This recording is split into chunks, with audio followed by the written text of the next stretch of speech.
Hello, and welcome to In the Roud.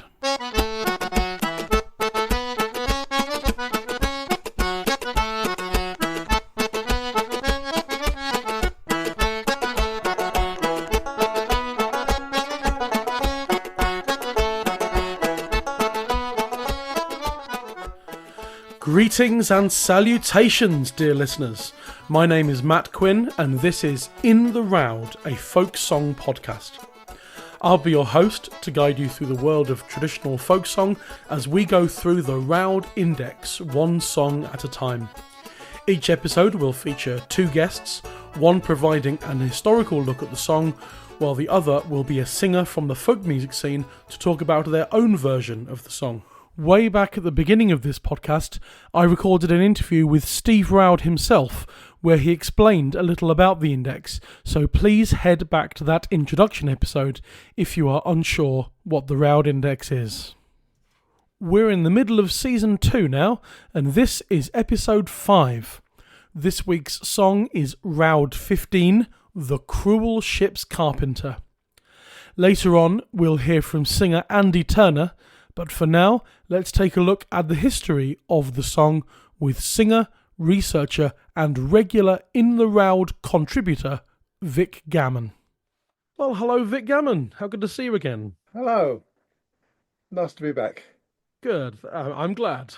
We last had you on here about a month ago, I think, for as the singer guest for Roud. What was it? 11, I think it was. Yeah. For the Baffled Knight Child. Roud 11 Child 112. But you're back in your capacity as history, as the historical side of which you gave us two songs on the last season as well, didn't you?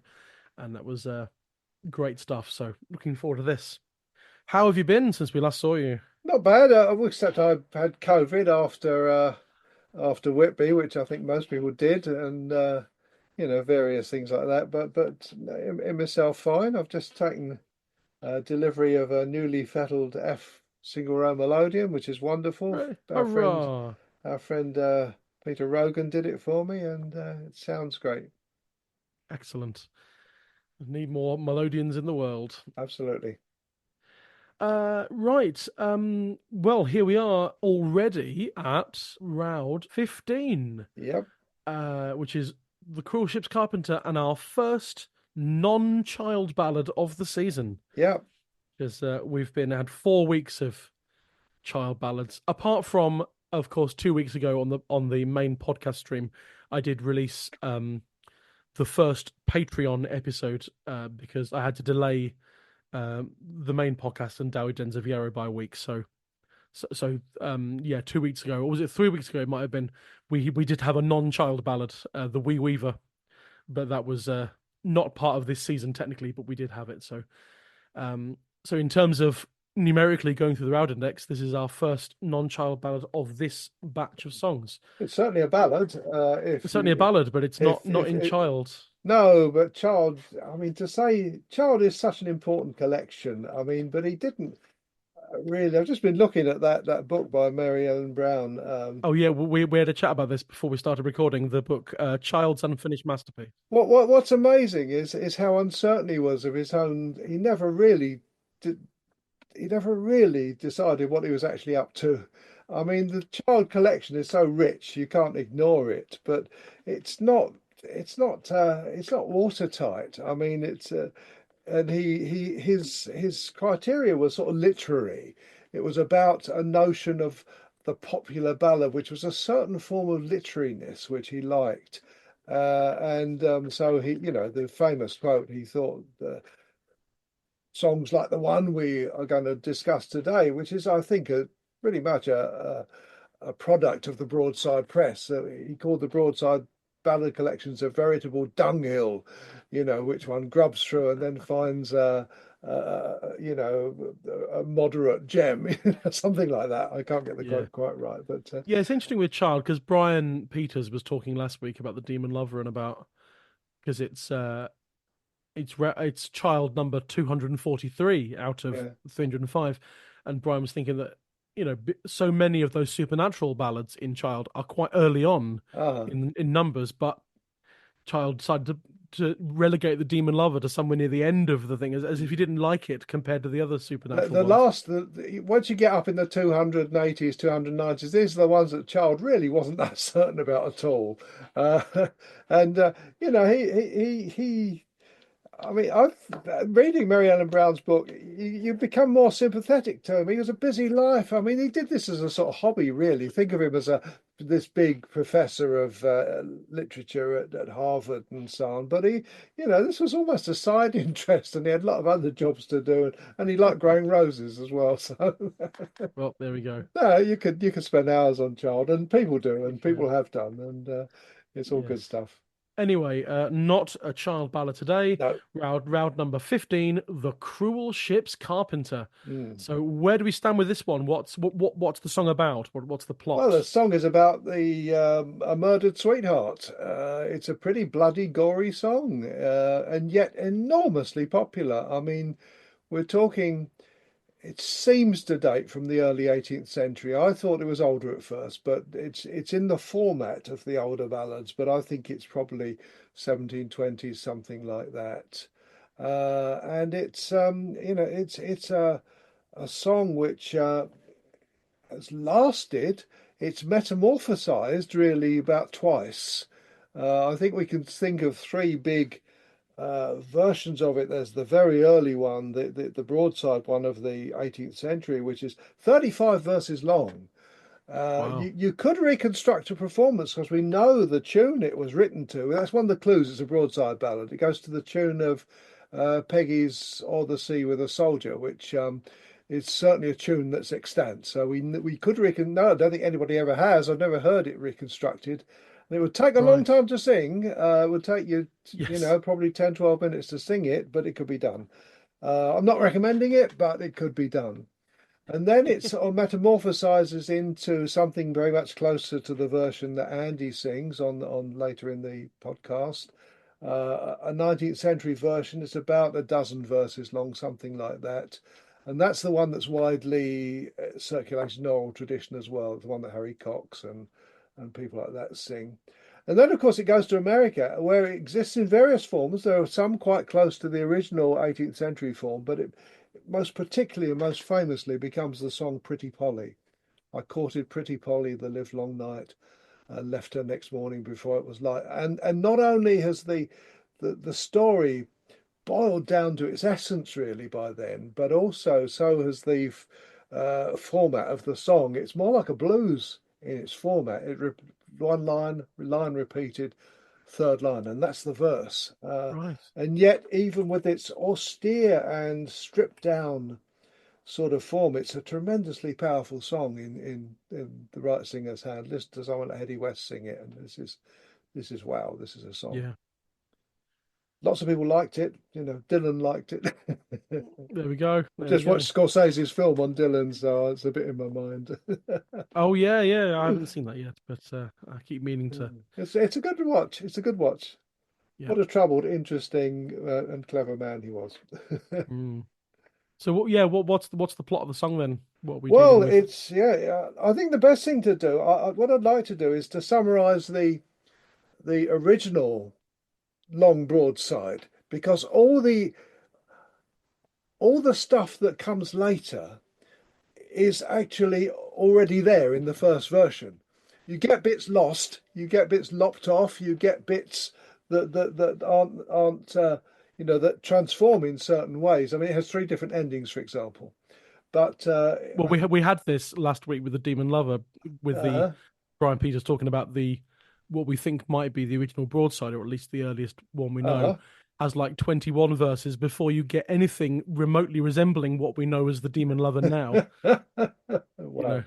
so Okay. things get So lopped off. so it may not be a quick summary because it's a long song. 35 verses in the original version. It's the Gosport tragedy, Gosport on the south coast, or the Oh yeah. perjured ship's carpenter.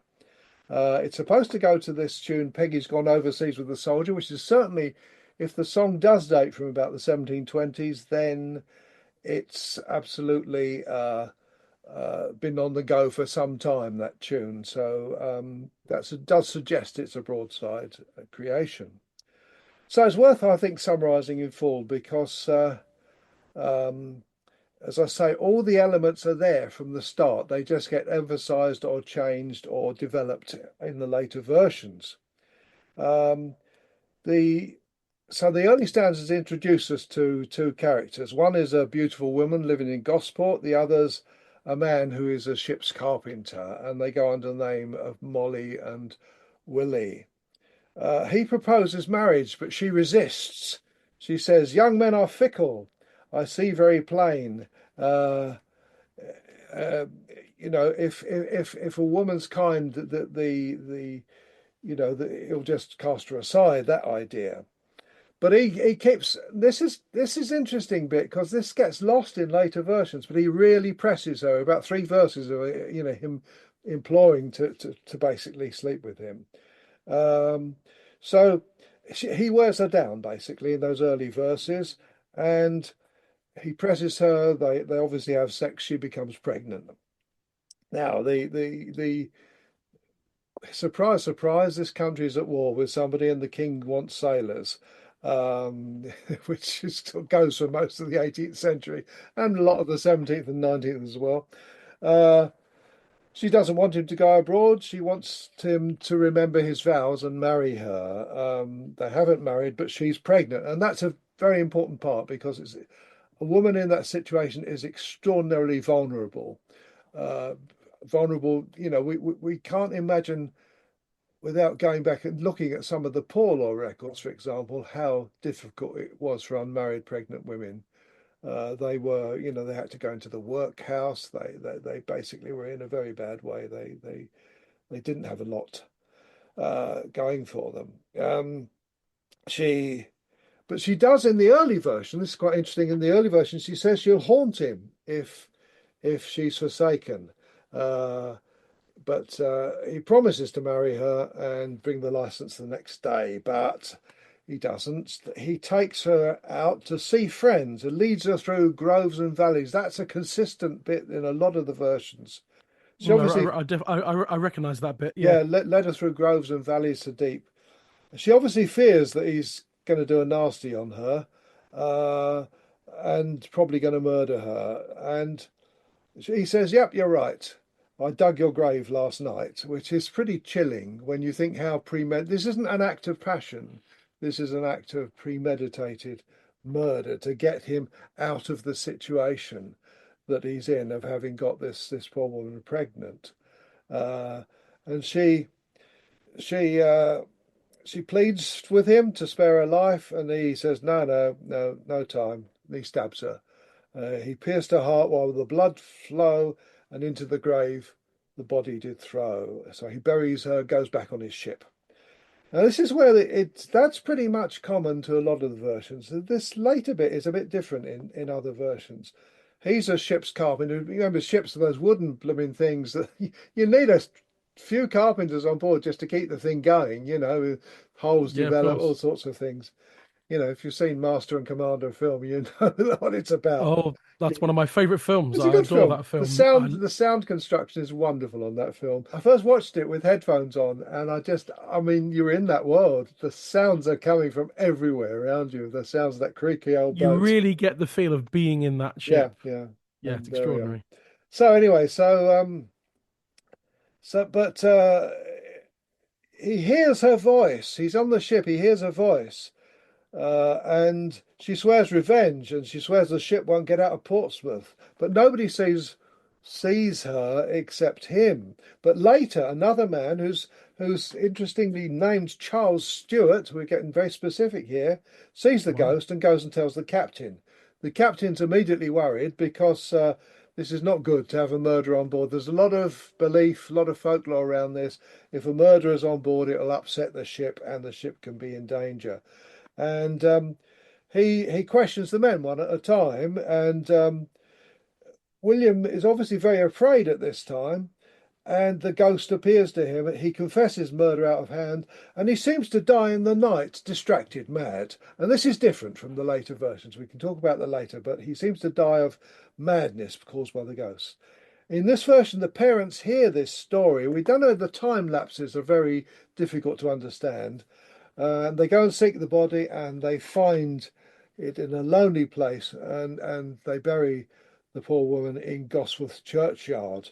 And the song ends with a typical moralistic warning. All young men take a warning, don't betray innocent maidens like this. You know, otherwise you'll get into trouble. That sort of thing. So it's a melodrama in a way. It's gory. And yet it's obviously captured popular imagination just because it's lasted so long and gone through these different versions. Right. Wow. So yeah, this brings on to the next question, as it always does. It was extremely popular and widespread, and as I think you and I were talking before we started recording it quite international as well. Yeah, quite international. I mean, it's printed all over by the 19th century, not this 18th century version, but by the 19th century, the shorter version. I counted 18 English towns and cities it was printed in. It was also printed in Boston in the USA. It was printed in Scotland. It got to Ireland. So, I mean, yes, it's reported from tradition in England, Scotland, Ireland, Canada, USA. So really a great chunk of the Yeah, English speaking world, and probably stuff we probably in Australia and goodness knows where else, because we just don't know. They didn't yeah. start collecting till later. So And I think it's right, isn't it? You said to me there was if you look it up on the Roud Index, there's 717 that's entries. what I saw yesterday. I mean, we have to 717. remember some of those are duplications because if a thing Oh is yeah, of in the course. manuscript, but it gives you a rough and ready idea. It's not a Barbara Allen, that's in the 2000s, but it's approaching the thousand. It's a pretty widespread and popular song. There's no Yeah, doubt yeah. about that. Brilliant. So how far back can we trace this? What was that from the broadside you were sort Yes, of there's a doing a broadside. doing a summary of? That's the rock one in the Roxburgh collection, and we think now it's about 1720s, 1720, 1750, something like that. First half of the 18th century, but we maybe come on to the reasons we think it's more likely to be the 1720s later. And it exists in this long form, and then, as with a lot of ballads, someone somewhere starts chopping it down. This may be to do with a change of ballad sheet format. We have, these big old sort of portrait style black letter ballads, and even when it becomes white letter, so black letter's the Gothic type, white letter's the Roman type, and they keep the same format for a while. You get a lot of words on those. That's why 17th century ballads are always long. They're always slightly interminable. But once you So get would that have been like an A4 paper size? bigger than that, I think. Bigger than Yeah, A4? yeah, yeah. Okay, wow. But printed, printed sideways, printed landscape. Okay, So I mean, there's plenty of them to look at online. yeah, Uh, but it is interesting when you see them. You sometimes are surprised how big they are. But wow. then you get in the 18th century, you get the development of these Garland songbooks, which are tiny 8-page songbooks. So they print all the songs on one sheet and fold it 4 times to make an 8-page songbook. And these Garlands, there are hundreds of these things, with all sorts of picturesque titles. And so you really want shorter songs. Otherwise, one song takes up the entire Garland. Right, yeah. And that seems to be, we don't have some, I think the ballad press has been studied well for the 17th, early 18th century, well for the 19th century. This middle period we have less knowledge about. You have this famous printer, Clue and Dicey in London, which there's some quite interesting work on, but it is the less known. The middle bit is less known than the two ends in a way, and it's less represented in quite a lot of the collections. You can go on the California University English Broadside Ballad Archive, and there's a wonderful collection getting on for 10,000 sheets now, I think, of basically the 17th century stuff. Wow. And Oh, say that name again. I'll add a link to it to the podcast. yes, you don't need to look it up, but it's English Broadside Ballad Archive. It's housed at California University, and they're trying to their aim, and I think they're getting near it, is to reprint all the ballads published before about 1700. So this Wow. includes the Pepys ballads, the Ewing ballads, and all those. The Roxburgh are in there, but some of the Roxburgh stuff goes later anyway.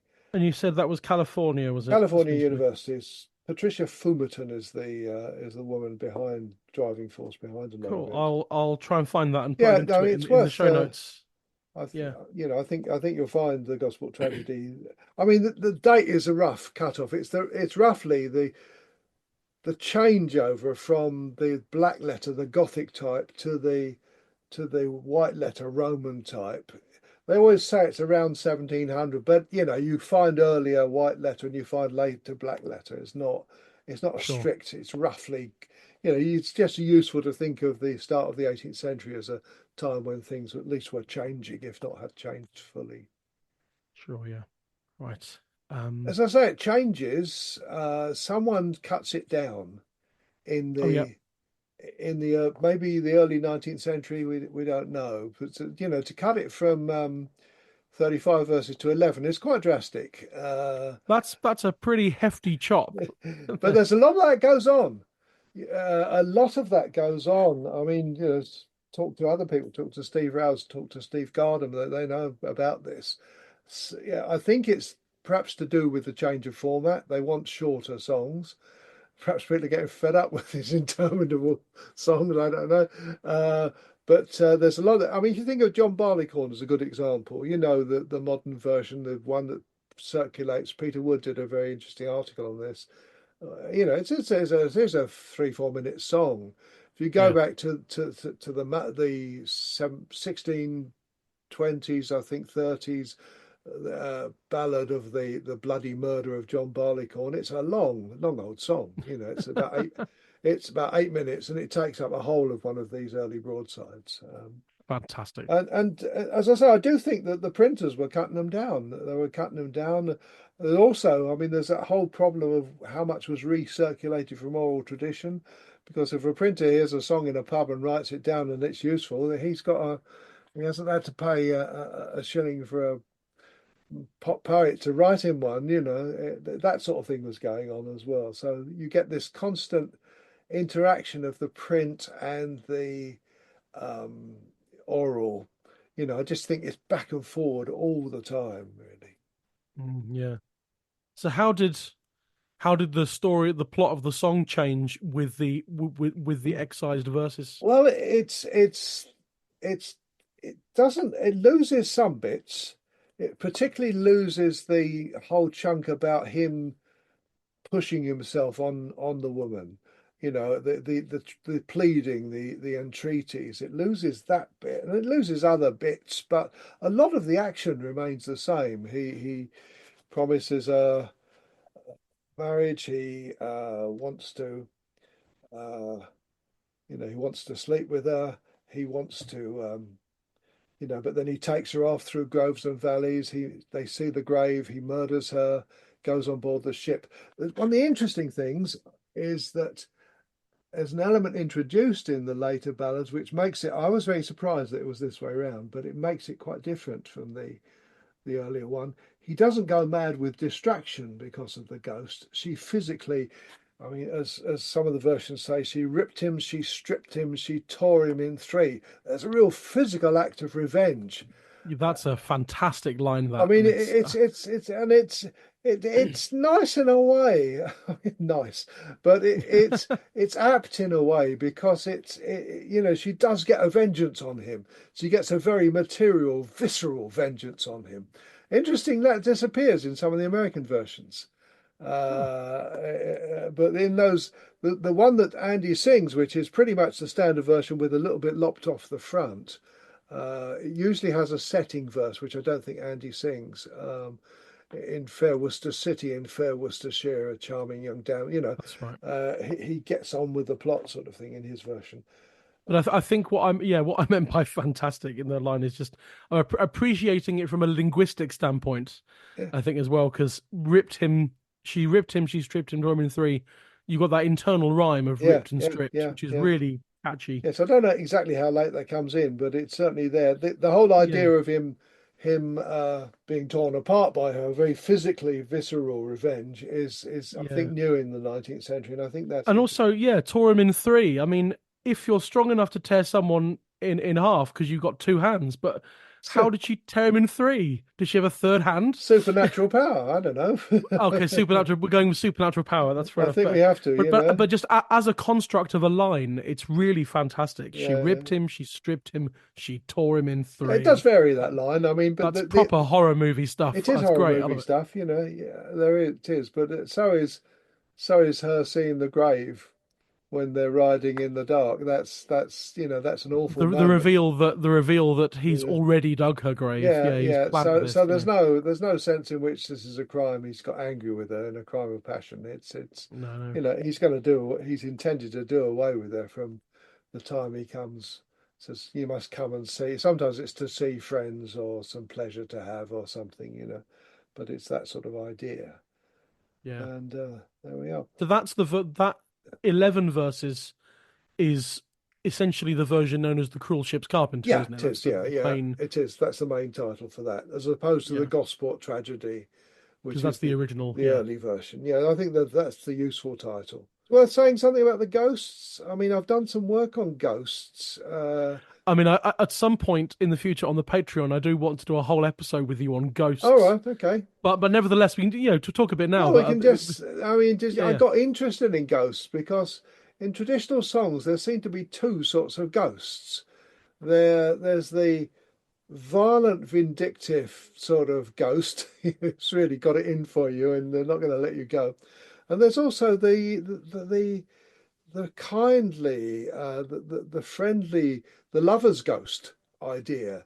They're quite different yeah, sorts of things. And I, my original idea is that the earlier ones were the violent ghosts, and the later ones were the loving ghost, the benign ghost comes in the 18th century.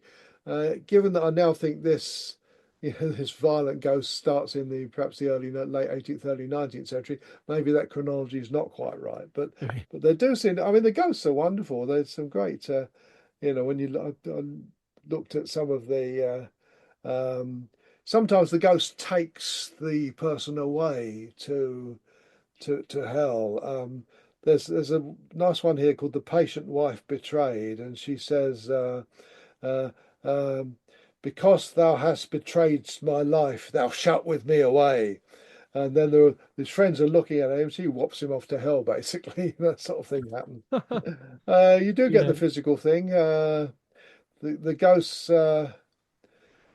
The ghosts in a song called "The Pining Maid." She says, "A small time after appeared in my sight his ghastly ghost that loved me and did me sore affright, and groaning cried, Now I do come for my own heart's delight." They're very threatening, these ghosts. They're not like the No, yeah. My Love Willie in the Night Visit songs, just totally different. That's right. It's complete. Yeah, I'm more familiar with songs about the nice loving ghosts, like night visiting songs, and things like it's similar things, the Holland Handkerchief and that Yeah, sort of yeah. song. No, that really fits the night visiting songs type of thing, the Holland Yeah, Handkerchief, I think. Yeah.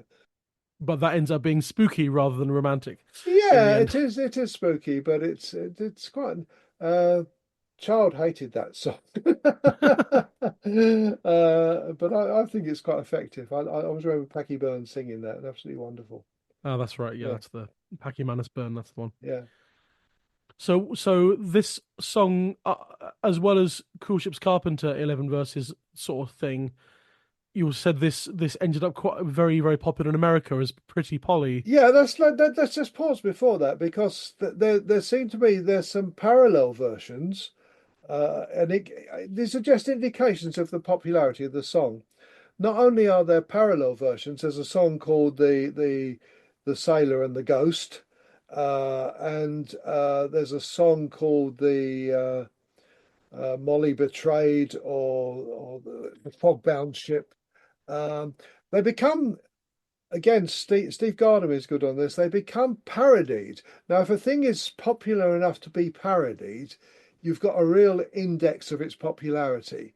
But Sam Cowell does a musical version of this, sending it up. Now, in order to do that, people have got to know the original.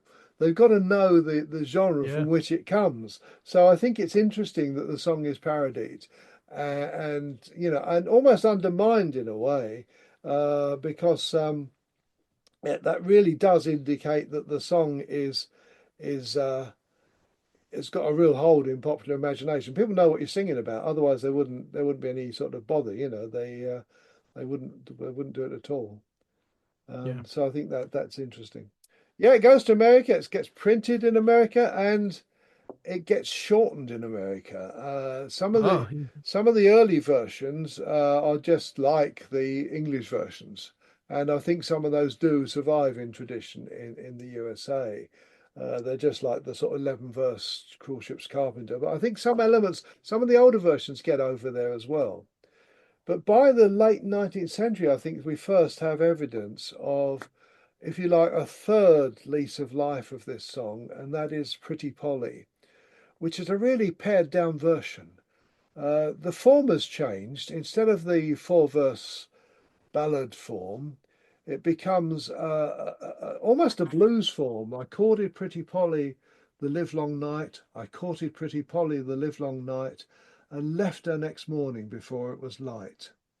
It becomes two lines and a payoff line. That's blues. I mean, in terms of the format of it, but it so becomes so is this now from the point of the song is from the point of view of the Carpenter now Oh, point in of view Pretty Polly is, one? we could go back and go over the whole thing from point of view. The point of view in songs is a really interesting subject area because it shifts.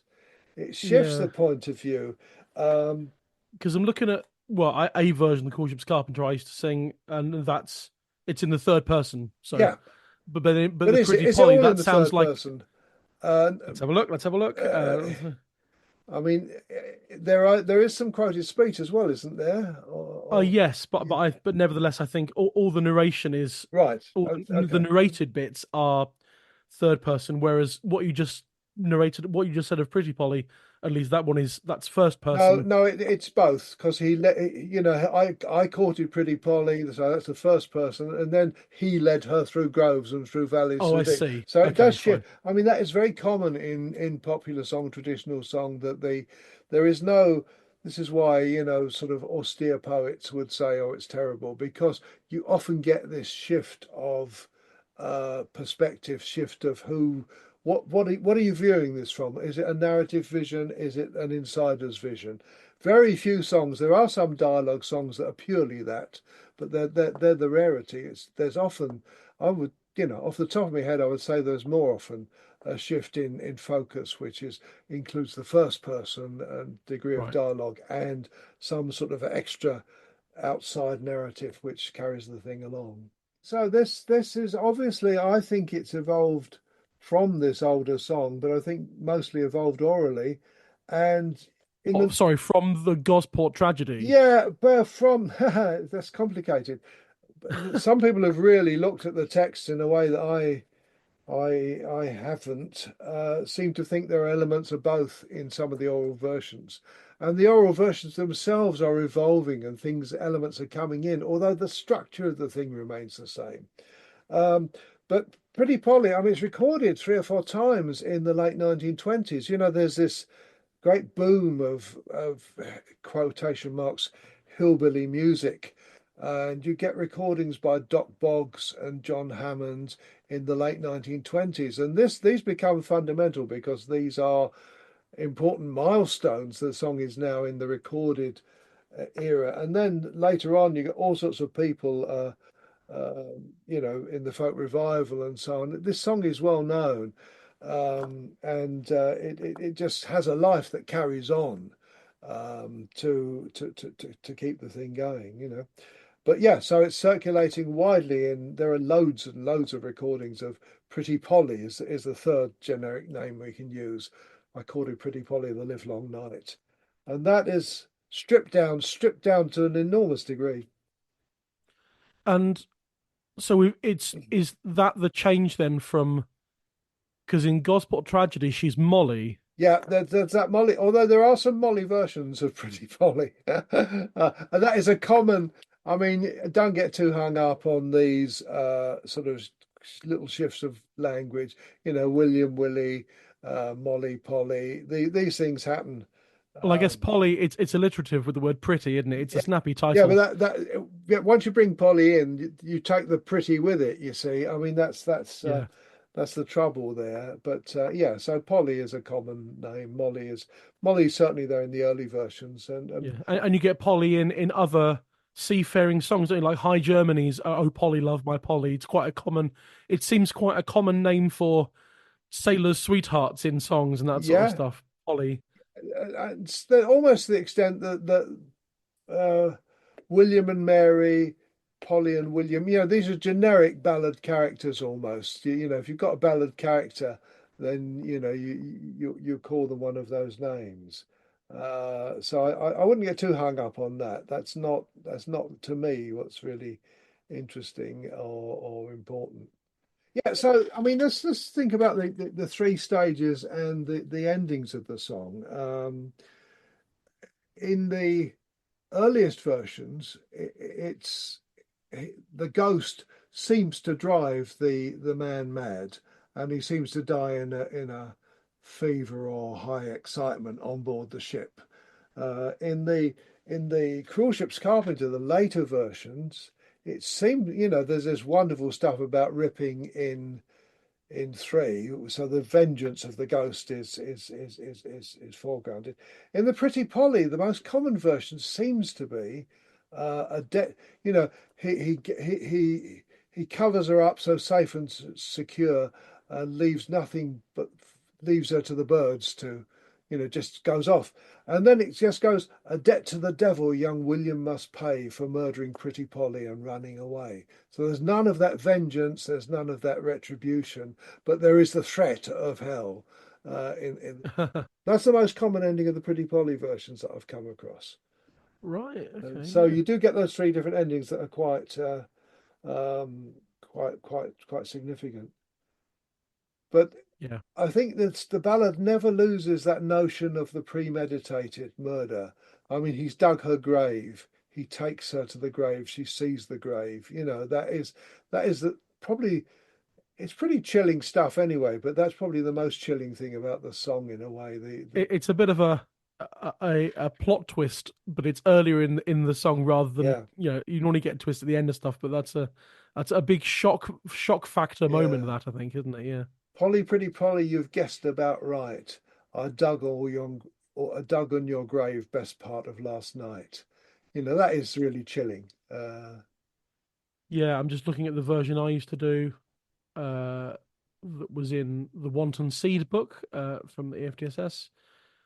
Oh, it's over two verses, I think, because you get the he led. This is the Cruel Ship's Carpenter one rather than Pretty Mhm. Polly or anything. Yeah.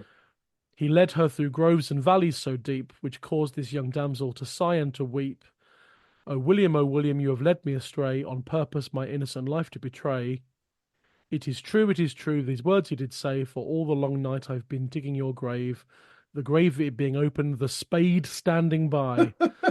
Implies he's only just finished He's only digging it, just finished and he's left the spade there so he can cover her up. I mean, that is horrible, isn't it? the spade standing by, which caused this young damsel to sigh and to cry. And then you get Polly pleading for her life, Mm. etc. But yeah, so it's a big moment. Yeah, yeah, And I indeed. love that detail about the spade standing by. It That's is. great. It is really. It is really. It sort of brings it home in a way, doesn't it? How awful the act is, and Mm, how how premeditated it is. yeah, It's not a absolutely. crime of passion. It's a crime of, this guy's Planning. Yeah. has planned it because she's got pregnant and he doesn't want her and he doesn't want the responsibility of the child and so on. Anything else you want Well, to talk there's a about? number of things. I mean, there's a wider idea of the murdered sweetheart ballads, of which this is a prime example. Oh yeah. and the social implications. So shall we talk about that and then maybe talk about the tunes a bit?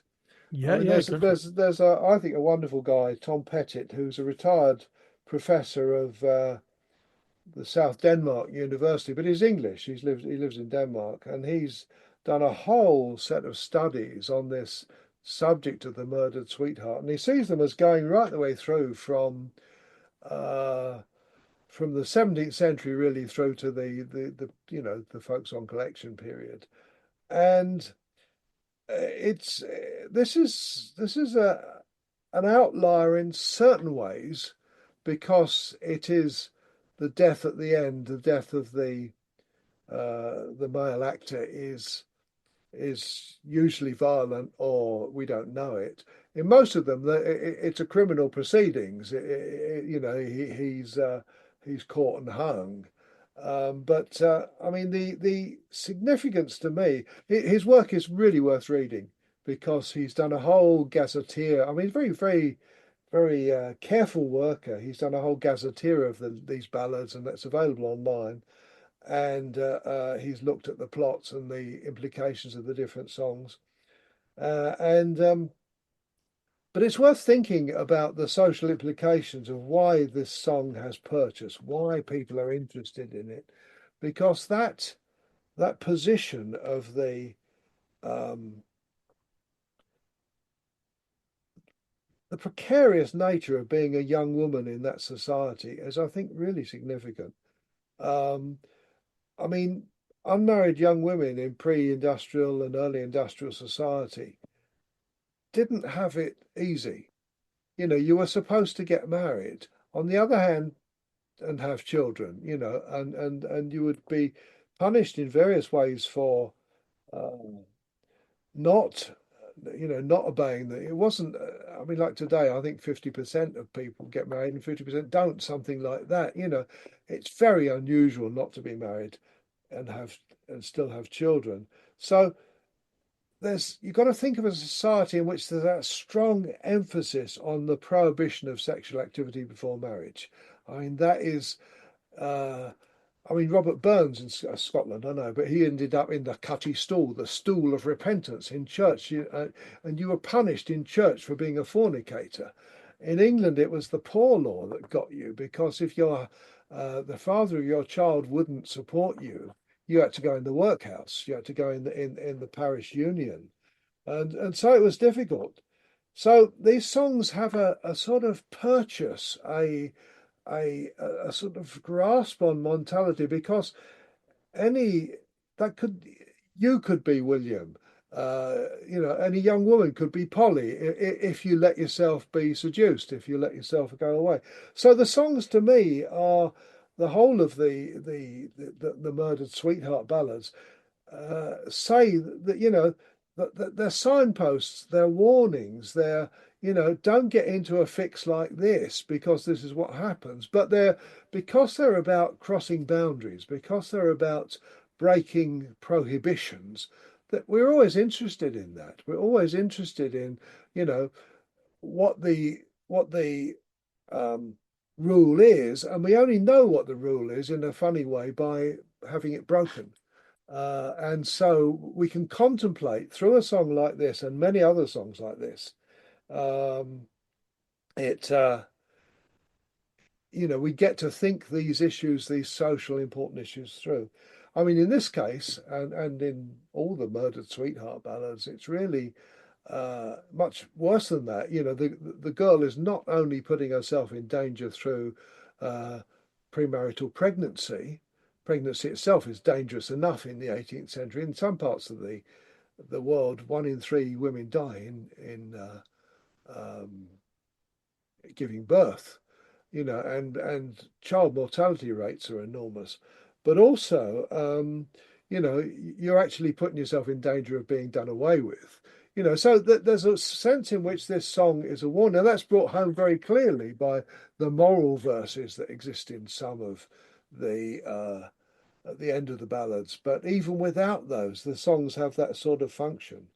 We think of the Whittam Miller or songs like that, where he pushes the woman into the water and that sort of thing. So um, I think this is an interesting genre. I think it ties up with um, other sort of songs, and it ties up with the whole situation of people's social lives in the 18th into the early 19th century.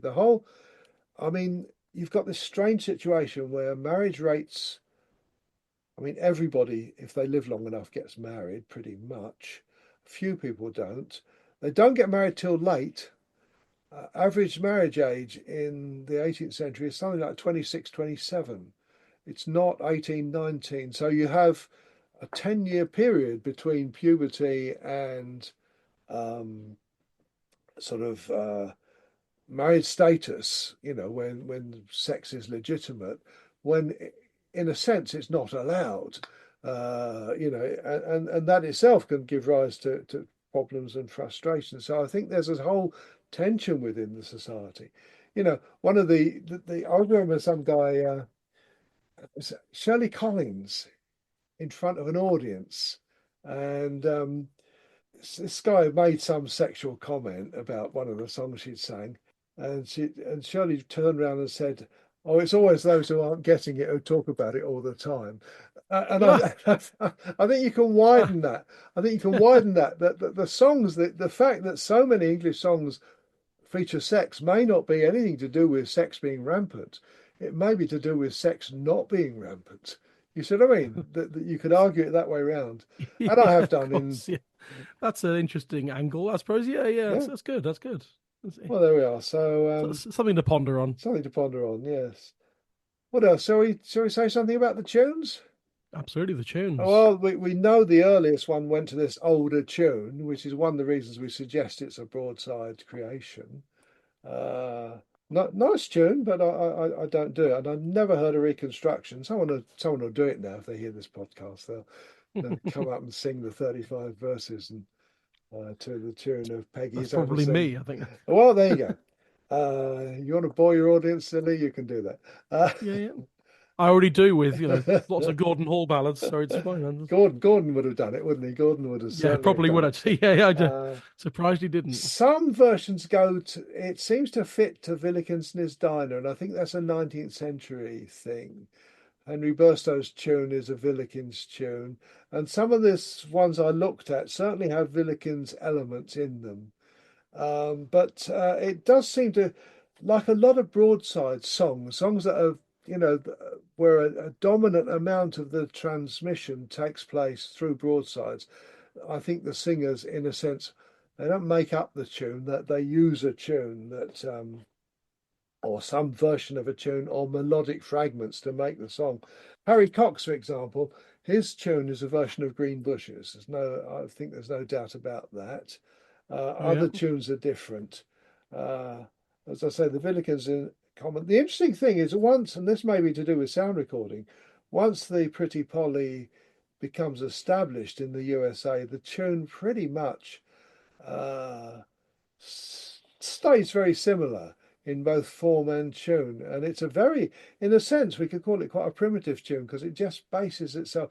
If you listen to the Stanley Brothers recording, which is sort of proto bluegrass sort of recording, they play the chord of A, I think, all the way through. They don't change chord at all. And so it's sort of, because it's da da da dee dee da dee da da da dee da, the same phrase, just a little bit out da da dee dee da dee da dee da da da, and then a concluding da da da dee da da dee da da da. It really can all go on one chord, which is very Right. very different from other tunes that have implicit chord changes within them. Yeah, that doesn't. That's not. Not very similar, but it's got similarities with the one I used to sing that's in the Wanton Seed book because that's a That's an um interesting tune. yeah because it's E minor Dorian No, mode. it's not. No, Um, it's not. You're saying that because it ends on an E. because it says it in the book. Oh, It it's says it. bollocks. That's Frank. That's Frank Purslow. Yeah, I He, know. he didn't know what he was at. Um, It's in D major, but it ends on an E. It ends that's on an right. E. That's a better analysis. That There you is an go. interesting Yeah. analysis. It's in a D major. Dum da dum da dee dum dum da dum dum da. That's pure D That's major. Da da dee Yeah. da da da da da da da da da dee. Now that's a bit flirting with the relative minor. Da da dee da da da da da dee da da da. There's D. There's your tonic. Yeah. Da dee da da dee da da dee da dum da. It hangs. It hangs, that tune. It hangs on that Which E. is why Frank Purslow wrote E Dorian. Yeah, well, that's the sort of, if you've seen any of my discussions with people, there's not a mechanistic way of deciding the mode of a tune. There isn't, because if you look at all most tunes imply a chordal structure, even if they're a single line melody, they imply a chordal structure. Dum Yeah. da dum da dee da da da. That's all the chord of D. Da dum D. And that implies to me chord 5. Da da dee da da da da dum dee da da dum da. That's the sixth note of the scale. That implies a sort of B minor-ish. That's the relative minor of D major. Then an almost repeated phrase. Da da dee da da da da da dee da da da. That's the keynote. That's D. Dum da dum dum da. There's that chord of D minor, D major again. Da da da dee da da da da dum dee da. It's your keynote. It is a Yeah, yeah, keynote. It's yeah, yeah. just decides to. I love those tunes that do that. There's quite a few that hang on the second note of the scale, but it doesn't mean, No. because it's got an F sharp and ends on an And a C E. sharp. It Yeah, ends yeah. on an E. It doesn't mean it's in D minor Dorian. Because its structure, its Yeah, yeah. feeling is D major that happens to end on a open chord on the second note of the scale. So I'd argue, I've had a lot of arguments with people who want to classify. If you look on the list that we subscribed to recently, I have these. I try to be kindly discussions with people who want to classify things. Classification isn't the answer. Description is the best thing. This is a tune which is mostly in D major, but just just unsettled itself by not ending on the keynote, and that seems to be an interesting way to look at it. I know because there are actually for the melody for that melody that's written out in the Wanton Seed book, it does actually have some suggested chords for it, Yeah. and it very much every time a line ends on the E, the second of the scale, they've written an E minor chord in to make it. And I remember when I arranged this when I sang it with the trio I was in back when I was like 15, 16 years old. Certainly at the end of the fourth line, the end of the verse, and he to his trade was a ship's carpenter. We definitely made that into chord 5 rather than chord 2 because it sounds so much more natural that way. And even back then we thought, what is this rubbish? These chords written Oh, out. there's a lot of rubbish in book. If it were a Dorian tune in E minor, you would have the E should be much more emphasized. Yeah, because it's only there at the end It's of the only there at the lines. end of the line. It needs to be centered on that. You need to. I mean, a keynote has to be. You have to feel a gravity towards it. You have to feel that that's where you're going to repose. And to me, that tune is in D, and it happens to end on an E. There's some people call these circular tunes in that they imply that you're going to go on to the next one. Tune like Carry on, yeah. Dargerson in play dum da dum ba dum ba diddly da da dum da dum da diddly da da dum da dee da diddly dee da dum da dee da diddly. Note 2 of the scale it ends on da da da. And then you have to go on to it Yeah, pushes you yeah. back into the tune again. So I think that's a. Uh, I think we're going to do Elsie Marley in a little while. You think this is interesting? Elsie Marley is even more interesting. That's right. Elsie Marley is coming up on the Patreon. Where are we? We're gonna head to where we've. So actually, yeah, Elsie Marley. If you're listening to this episode of Courtship's Carpenter on the day it comes out, then last Thursday we had the episode with Vic and Nancy Kerr on Elsie Marley. So we've already had that. We've already had that discussion in terms of the timeline. So No, tunes are interesting. Tunes are interesting, but you don't want to get. I really think it's because we can use a term like Dorian mode as a descriptive term, but you know just because it consists of a certain notes, it doesn't. It depends how the tune is arranged, how the tune is set up as to which mode it's in. yeah, yeah. So description is better than classification. classification won't get you Indeed. very far, really. No. Shall we move on to the some traditional versions? Yeah, sure. Is that where we're at? Certainly. What have you got for us, Vic? Well, I had a look at the Vaughan Williams website and it's wonderful. There's about half a dozen pretty interesting ones there in terms of English renditions of the piece. God bless him, Harry Cox, of course, had a Oh wonderful yeah. repertoire of songs with as I say, here's to me, I hear it as a tune related to Green Bushes. Dum dum dum dee da dee dum da da dee da da da da dee dum. I hear it's related to that. But Sam Larner, who lived a bit just not too far away in East Anglia, he has a tune related to Villikens's Diner, which I talked about earlier. So that's sort of interesting. The tunes do seem to vary a lot. It's only when you get to America that they seem to standardize, and maybe that's to do with sound recording. I don't know. That's interesting. Right. The great performance I really discovered, I'd heard it before, but I hadn't realized how good it was, is the gypsy singer Wiggy Smith. Uh, Oh yeah, yeah, Recording absolutely. that's on the Vaughan Williams Memorial Library website online. Lovely, lovely, measured, big, sort of almost open-hearted performance of the song. I really thought that was one of the interesting discoveries. I noticed one of the really interesting ones. Maybe we can post. I've sent you a link to it. The Pearl Nye version that's over two web pages, an American one. But that seems to me to have elements of the English, older English versions in it that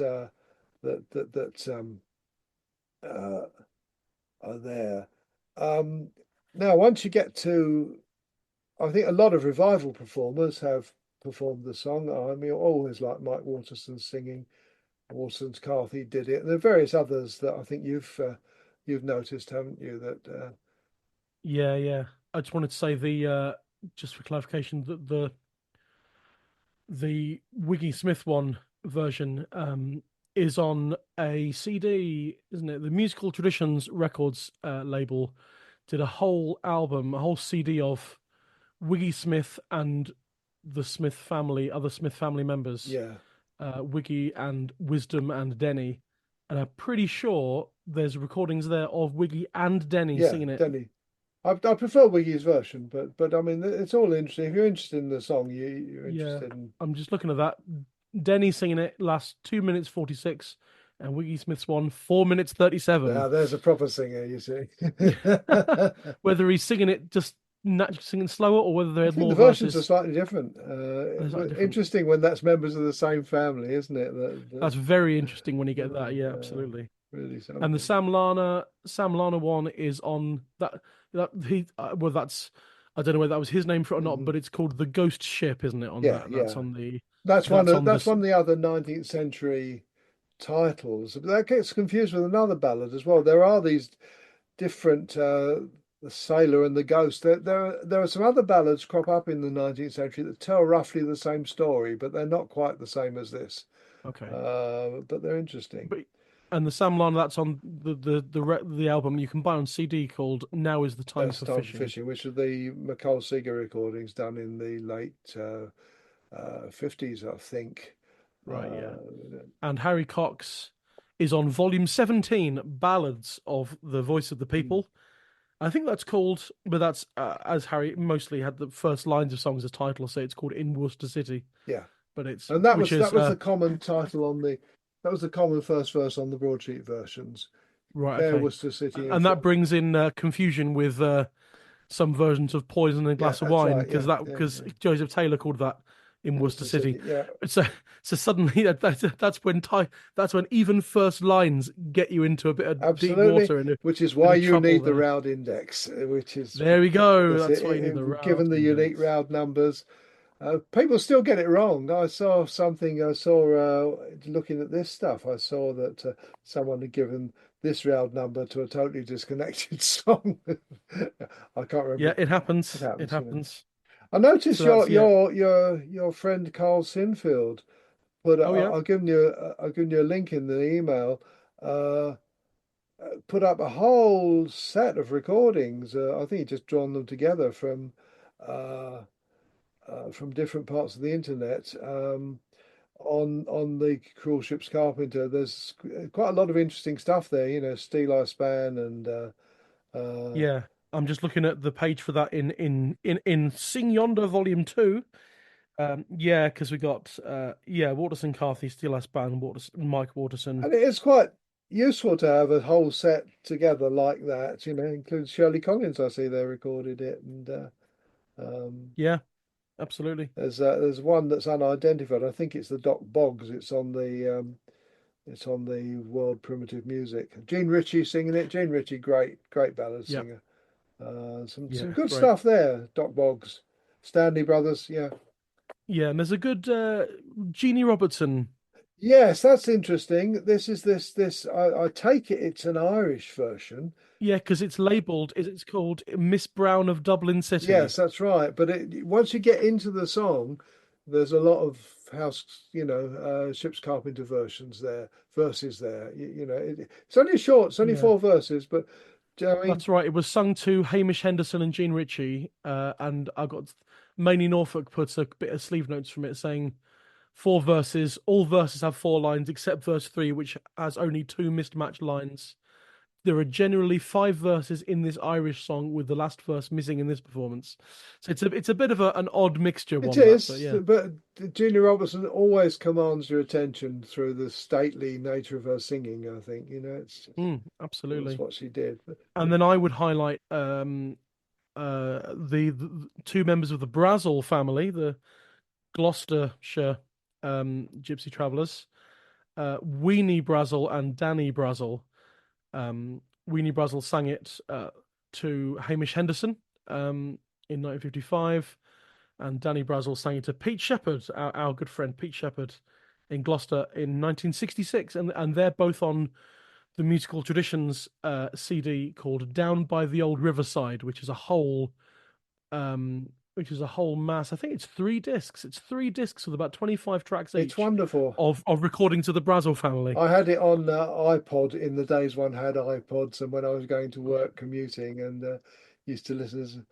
They're great versions of the songs, often very complete versions of the songs, not the fragmentary ones you get amongst latter day That's singers. right. I'm just going through the track listing trying to find Cruel Ship's Carpenter. There we go. They're the first two tracks on track two on disc two.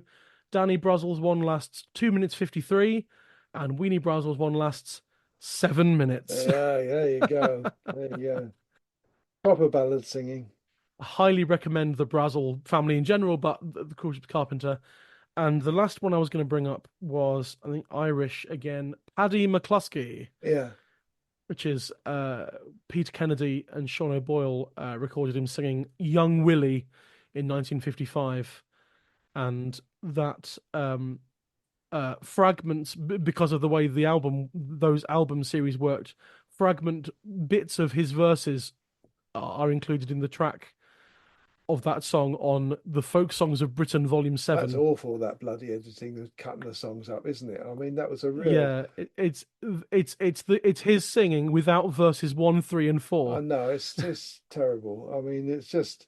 And I had this idea about showing connections. Fine, do it in a lecture, but on a bloody gramophone record. I mean, that just seems to be stupid. There we are. Yeah, so you can hear bits of his singing on that if you've got access to the various Folk Songs of Britain 10 album compilation anthology thing. Then it's on Volume Yeah, 7, which Seedman put out in 61, and then Topic put it out in 1970 as well. yeah. And there's some sleeve notes for that as well. Is there anything there that we haven't covered already? That's just the plot, American variants. The notes on the Folk Songs of Britain Volume 7 page do talk about the theme of the murder of the innocent and pregnant girl by the lover gave rise to many indigenous American ballads, Pretty Polly, The Knoxville Girl, Hattie Stout, Down in the Lone Green Valley, all that sort of thing. Yeah, but I really dispute that they're indigenous. You see, they're American development. Well, Knoxville Girl. It's not it's an Irish song. I can't remember who wrote the sleeve notes for this, but it says they wrote, "This was certainly the most popular domestic folk ballad subject in Middle America during the 19th century." Is what whoever wrote it has written there. Sounds like Peter Kennedy, doesn't it? Well, I mean, it was him and Sean O'Ball that recording Yeah. those songs, so it could well have been Peter Kennedy. And Paddy McCluskey was 73 years old when he sang that, and that was in Fair Worcester City in Fair Worcestershire. Let's just make some allowances. It was 60, 70 years ago that was written, wasn't it? I Yes, mean, that's true. Yeah, yeah. and the state of knowledge was not the same. But like a lot of people, Peter Kennedy sometimes came out with these wide generalizations that didn't hold true. Indeed, indeed. The Knoxville Guys, a similar Murdered Sweetheart ballad. The Louvain brothers recording of that is fabulous. Is it? I love the Louvain brothers. Oh, just the way they could, sing together. Just that's just an aside recommendation. Louvain Brothers, Knoxville Girl. What a fabulous track. Well, the Louvain brothers in general, they did quite a lot of that sort of thing. Yeah, I remember, can't remember who it was. A friend of my dad's once gave him a CD compilation they had made of as many versions of Mary on the Wild Moor as they could find. It was a Mary on the Wild Moor CD, and that was the Louvain brothers and Johnny Cash and I think because my dad and Will Duke used to do it. Yeah. Mare on the Wild Moor, which is Roud's number 155. So in the next sort of 7 or 8 years, I'll be coming to that one. But it's then. So, and the Louvain brothers did it. We were very impressed with the Louvain brothers version of Mare on the Wild Moor. Yeah, they were fabulous singers. Yeah, great stuff. So the recommendations for us, we got quite a few. We've got members of the Brazel family, Weenie and Danny. We've got members of the Smith family, Wiggy and Denny, Harry Cox, Sam Larner, Jeannie Robertson, Pearl Nye, and Paddy McCluskey. The other one I wanted to mention was George Dunn had it as well. Yeah, his version a bit fragmentary. It wasn't very what complete, a great singer, George Dunn. Yeah. And there was the Leader LP, which is not on. I don't know why I mentioned that. There's a Leader LP of George Dunn stuff, but then Musical Traditions label again released Chainmaker, which is 2 discs, and it's on there. The Cruel Ship's Carpenter. 3 minutes long, so that's probably going to be a relatively standard version or standard length version. I'll put links to all of those in the episode notes, and I'll play clips from some of those. Just got one other suggestion. Looking through the stuff, the material, I came across William Tucker's version in musical notation. It's in the Sharp collection. Great tune. If I didn't know the song already and I wanted to learn a new version of it, I'd go for that tune. Fabulous tune. Oh, okay. Never William heard Tucker. it. William Tucker, not a singer I've particularly heard of in Sharp's connection either. William Tucker of Ashcott. But I've never heard anybody perform it. So you want a nice thing for your repertoire. If you're a young singer, that would be a good one to try. There you go. Fantastic. Right. I think we better bring this to a close. I think we rambled long enough. Rambled long enough. There's a lot of rambling to do, though. Indeed so. Plenty of it's if there's information there, this is the format for it. Great. Okay. Well, yeah. Thanks very much for doing that, and always a pleasure to have you. We've just had you on the Patreon for an episode of Elsie Marley with Nancy Kerr. We'll see you later. We're once more in this season of In the Roud for Roud 19. If anyone wants to look that up in advance, we'll have Vic back for the history of Roud 19. But for now, though, Vic Gammon, thank you very much. Thank you very much indeed. Bye-bye. A huge thanks again to Vic Gammon for providing us with the history of the Cruel Ship's Carpenter. We're now at the halfway point in the episode, so we'll just take a few minutes and listen to a few different versions of this song sung by traditional singers. So what you're going to hear now are snippets of The Ghost Ship from Sam Larner, Young Willie from Paddy McCluskey, Miss Brown of Dublin City from Jeannie Robertson, and then 3 versions of The Cruel Ship's Carpenter from George Dunn, Mrs. Charlie Noel, and Weenie Brazel. Now the Queen, she wants sailors to sail on the sea, which made pretty Polly stouter to bleed, saying, William, dear William, don't you go to sea. Remember the vows that you made unto me. Now 'twas early next morning before it was day.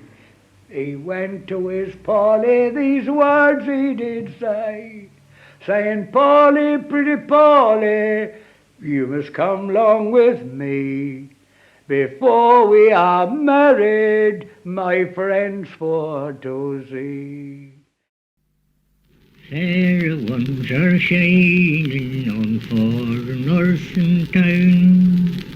Their love to young damsel, her name was Miss Brown.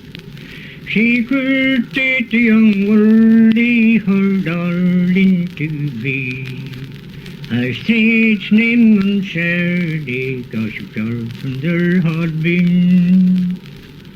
Early one morning before it broke day, a voice come to the window and unto her did say, Rise up, love, thy Mary, and come along with me. Before you get married, our friends we must see. In Dublin's fair city, in Dublin's fair town, in Dublin's fair city, there lived Thomas Brown, for she courted a sailor for 7 long years, and from the beginning he called her his dear. Two brace of kisses I had late last night, to rise up in the morning before it was light. Oh pardon, oh pardon, said she. Da, la, da,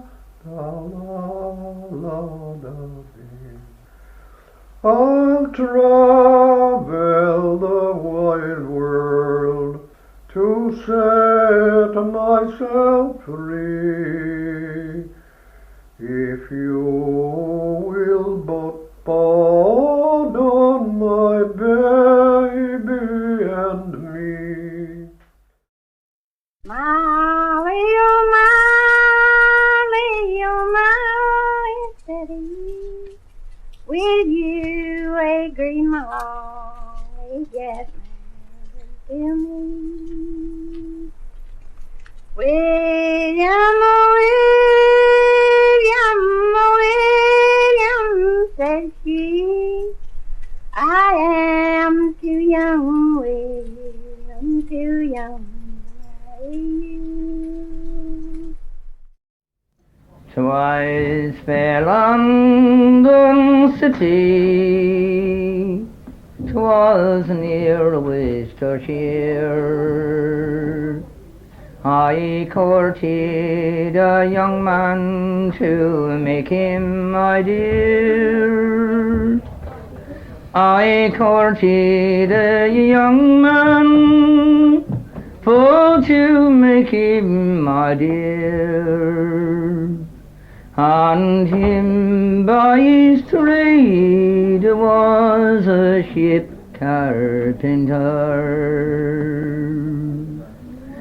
Early one morning, by the dawn of the day, straight away to his Polly's bedroom he had strayed, saying, Polly, dear Polly, you must go with me. Long before we get married, our friends for to see. And you can find the links to all those tracks and the albums from which they came in the show notes. On to the second half of the episode. I spoke with singer Andy Turner about his history with folk music, his blog, A Folk Song a Week, and of course about the cruel ship's carpenter. Hello, Andy Turner. Welcome to In the Roud. Hello, Matt. Good to see you. Yeah, it is very great to have you on. I know you've been listening since the beginning, haven't you, to this? Indeed, I've learned plenty. Yes. Yes, as have I.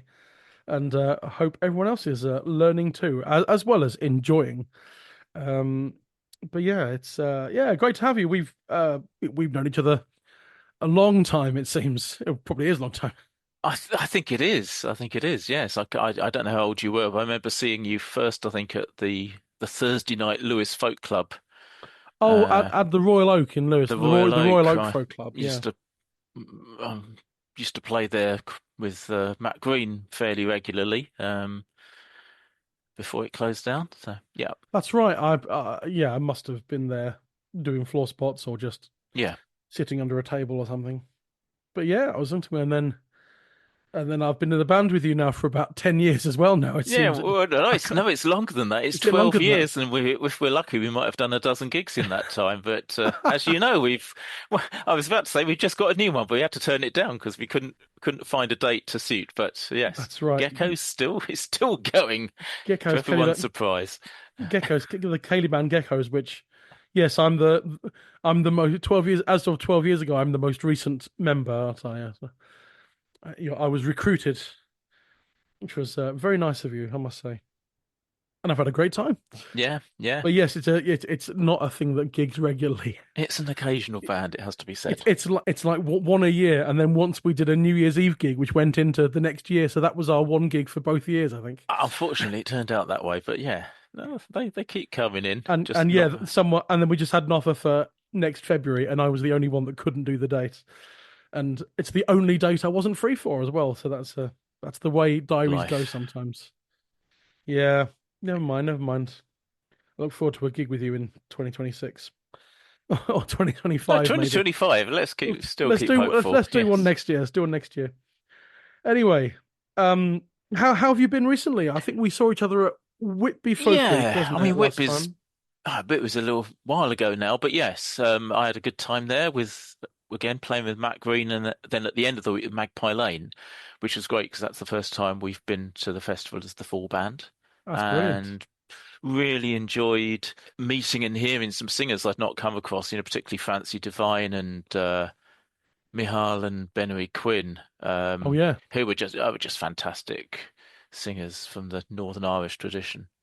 Even though they live in the Republic, they're definitely in the Northern Irish tradition, aren't they? In the way they sing. So that was really, really good.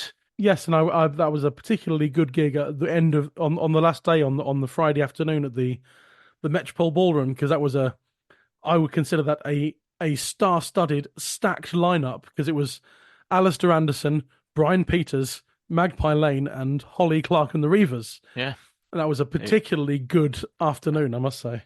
Yeah. Yes. We had a really good time.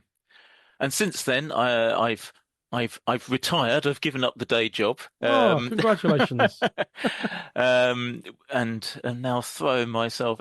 Bizarrely, I don't seem to be doing any more singing and playing at the moment, but I'm doing lots of transcribing songs collected in Kent and then writing about the people that sang them. This is my big retirement project.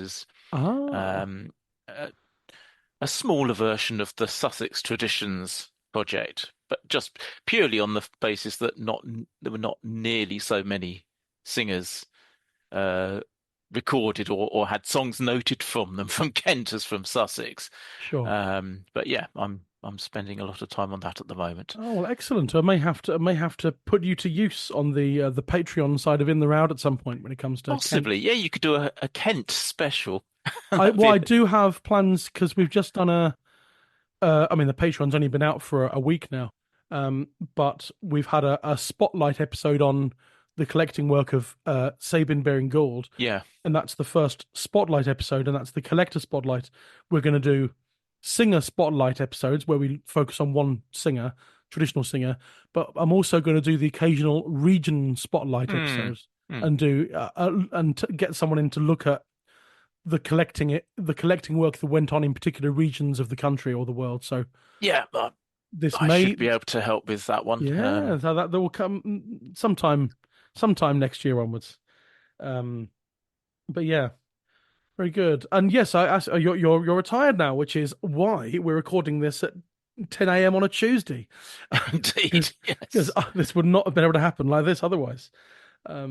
So yeah, very good. So kicking us off, to tell our listeners a few things about yourself and about your history with folk music and your sort of history with music in general. How did you, and your musical upbringing and how you came to folk music, or did folk music find you? More the latter, really. I mean, it was funny that there was a time when people thought that I came from a folky family because my parents were mad keen dancers and they used to go to folk festivals. But actually, they only started going to folk festivals the same time as I did.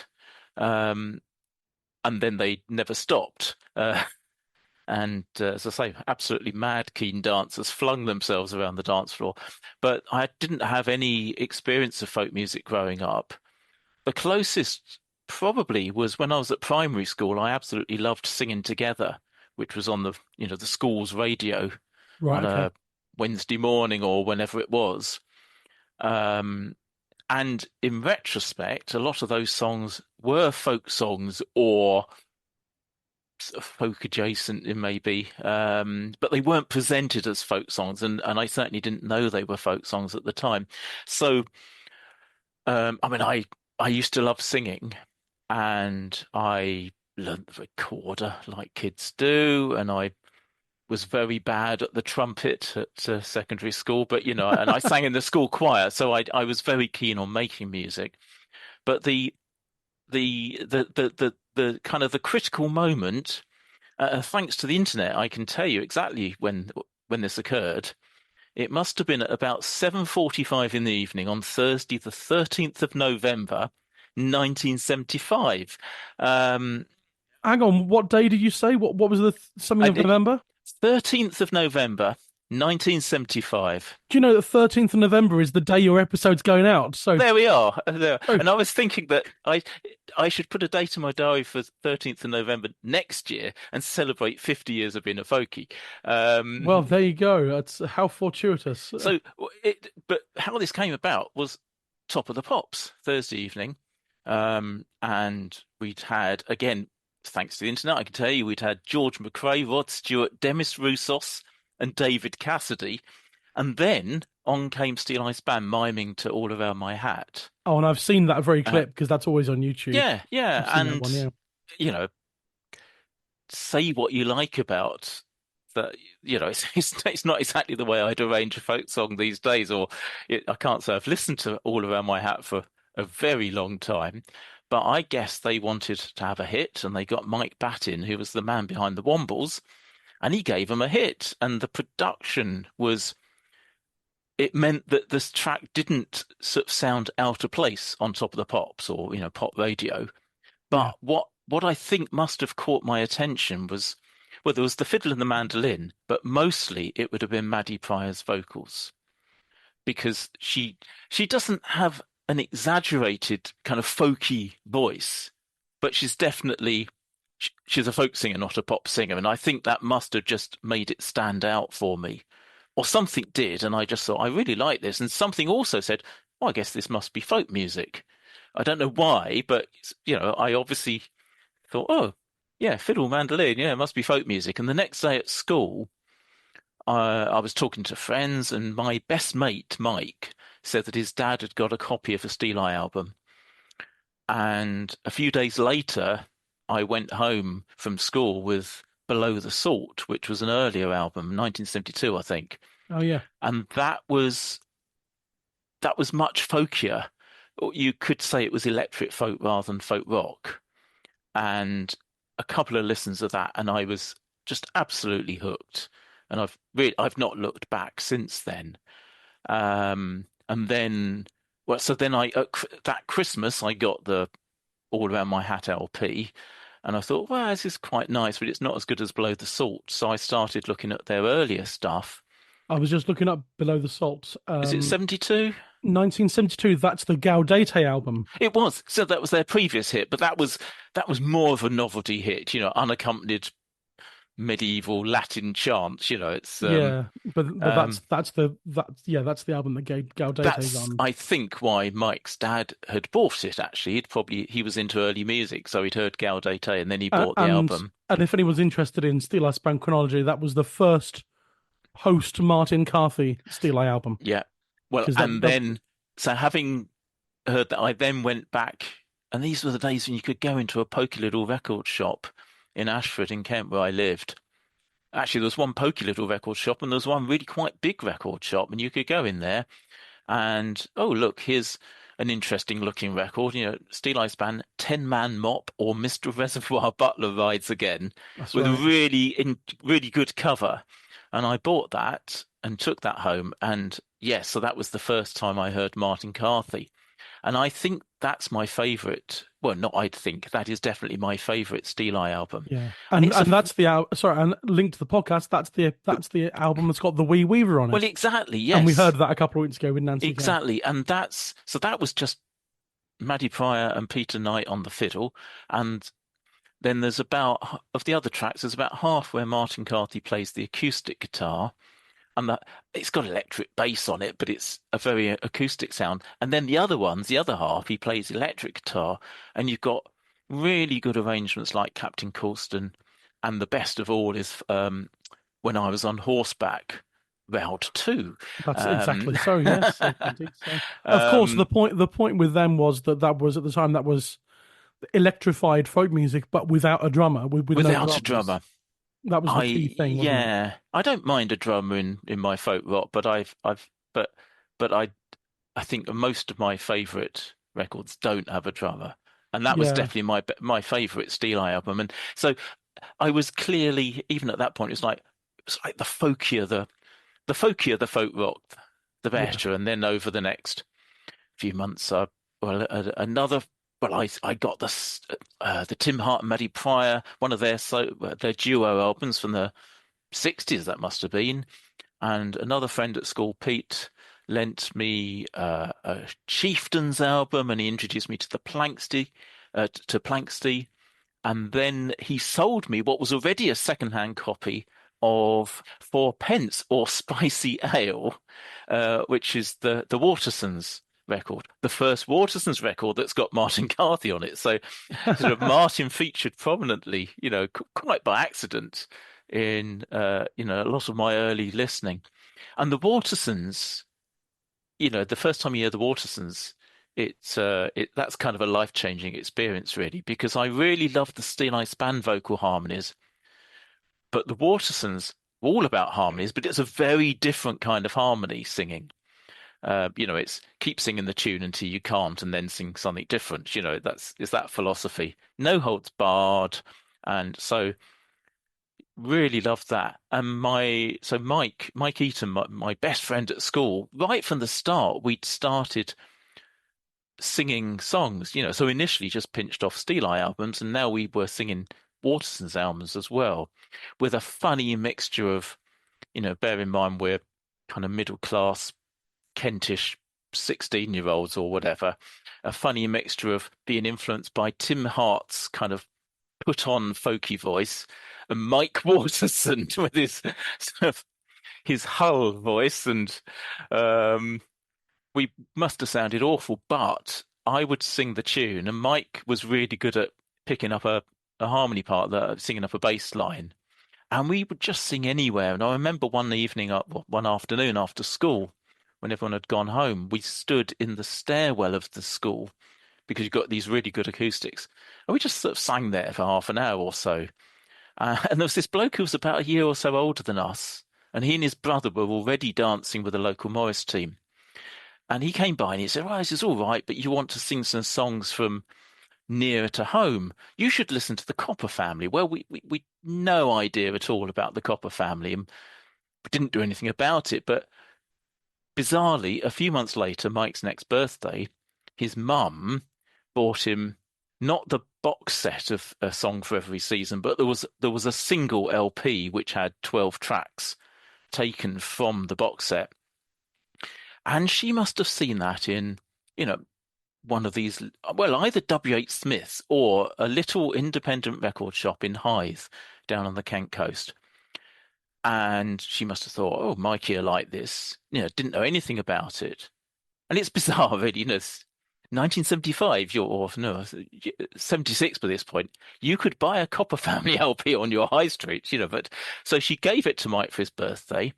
We taped it, and then over 2 Sunday afternoons, not realizing that Bob Copper had put all the songs in a book, we went through. Mike was paused, press play, 1 line or maybe 2 lines, press pause. I'd write down the words, rewind if we didn't hear them. And over 2 Sunday afternoons, we'd written down all the words of the songs on that album, and probably another couple of weeks, and we knew them all. I did the Bob Copper, and Mike learnt the John or Ron Copper bass line, and we doubled the size of our repertoire. And the Copper Family have been kind of like a touchstone for me ever since, really, because in terms of the English tradition, nobody says a bad word about the Copper Family.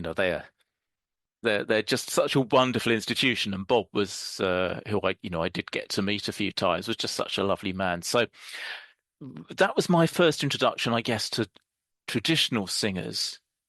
And not long after that, I think, I discovered that I think it was for the princely sum of 50 pence, you could borrow a couple of LPs from the local public library, and they'd got a really good folk section. I don't know if there was a librarian who was interested in folk, or if not, they just got hold of the Topic, Transatlantic, and Trailer catalogues and bought stuff at random. And you couldn't go wrong, So they'd, and over the next few years, every fortnight, I'd go along with my 50 pence, or it might have been 50 pence per LP, I can't remember, but I'd go along once a fortnight, take 2 records home, tape them, obviously, because I couldn't afford to buy all these records, and I just wanted, it wasn't just I wanted to listen to the records again, I wanted to learn the songs, so I was, as a friend put it, I was hoovering up everything I could find. I got my first introduction to John Kirkpatrick and Sue Harris, Nick Jones, Dick Gaughan. First time I heard a Martin Carthy solo album, but also they'd got a lot of field recordings. So I think the first record I borrowed was actually Songs of Seduction from that Folk Songs of Britain and Ireland series from the 60s. And why would a 16-year-old boy borrow a record called Songs of Seduction, I wonder. But wishful thinking, I have to say. Those records have been rightly panned because they chopped verses out, and sometimes they'd even chop up a ballad, so you'd have the first few verses by one singer and then next few verses by another singer, which is kind of disrespectful. But on the other hand, someone who was new to folk music, 2 sides of an LP, I got to hear Harry Cox, Thomas Moran, Jeannie Robertson, John Strachan, loads, a real wide variety of English, Irish, and Scottish traditional singers. So yeah, quite early on, I was listening to traditional singers, and I think initially it was it's a bit of a curiosity, but I can learn some songs here. I'd borrow an album and I'd think, oh, what songs can I learn off this record? But as time went by, I got to appreciate the singers themselves, for their own merits. And from the library, they had a whole load of those sort of compilations of Mike Yates recordings, Sussex Garland, Songs of the Open Road, all of those. And they also had George Maynard record, his LP on Topic, which I really loved, and a couple of Walter Pardon LPs. And I think Walter quite soon became my favourite traditional singer. And I saw him in about 1980. Well, I saw him a few times, but the first time was 1980, I think. And I was really impressed. I knew he was a good singer from the records, but what I liked was he was so completely self-effacing. This was at one of these little festivals where basically everyone sits around in a circle and, you go round, and when it's your turn, you sing a song. And when it was Waters' turn, he'd stand up and he wouldn't even say what he was going to sing. And there was certainly none of this, long rambling introductions that we all do in folk clubs, saying what the song's about, blah, blah, blah. He just stood up, sang it. And pretty much as he was singing the last note of the song, he'd sit down again. And he had this really unshowy way of singing, which really appealed to me. I really, really rate Walter Pardon. And I think by that time, so I would have been coming up to 20 at that point. But that time I was genuinely appreciating traditional singers. And I was always kind of interested in, I suppose, in finding out more about the songs and about the singers as well. So I've always had that kind of interest. Right from the start, even with Blow the Salt, it's got fairly cryptic sleeve notes, as Steeleye albums often did in those days.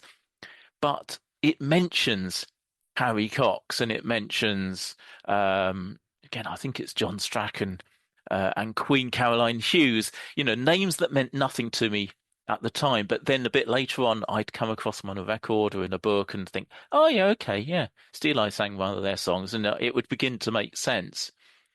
So that's how I got into it, and all the while singing, particularly mostly in harmony, and on my own, and gradually adding the concertina. But it was quite a while before I was good enough on the concertina to be able to play it and sing it at the same time. But I guess probably by the time I left university, I could do that. Yeah, I can. Yes, I can also attest to as a melodeon player and concertina player myself that playing a concertina is one thing, singing is one thing, but the two together is another thing entirely. Well, I think what when I finally cracked it was I thought that the best way to start would be to do a tune with a jolly rumpty-tumpty-tump rhythm, like you play on a concertina. But actually, that's almost the word. What the best thing is to do a slower, more drawn out song. So because otherwise you're singing Humpty Tumpty Tumpty Tumpty, and it's awful, So actually, I think the breakthrough was when I know what song it was. It was George Maynard's "Down by the Seaside." Very good. And I can't remember whether I actually learnt it from him or Shirley Collins, because I think I heard their versions around about the same time. But a slowish song where it was more drawn out chords, there's no dancey rhythm. And then I found that actually I could breathe without trying to breathe in a jig rhythm or whatever. So I think that was kind of the breakthrough. Yeah. In fact, I sing that song myself these days. It's a lovely song.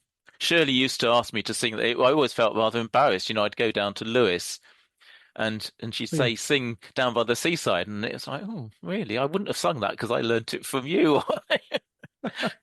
Yes, I do it with my trio Culverake, the 3-part harmony version. Yeah, I look forward to seeing your trio. Thank you. Yes, we'll be around. We'll be around. Good.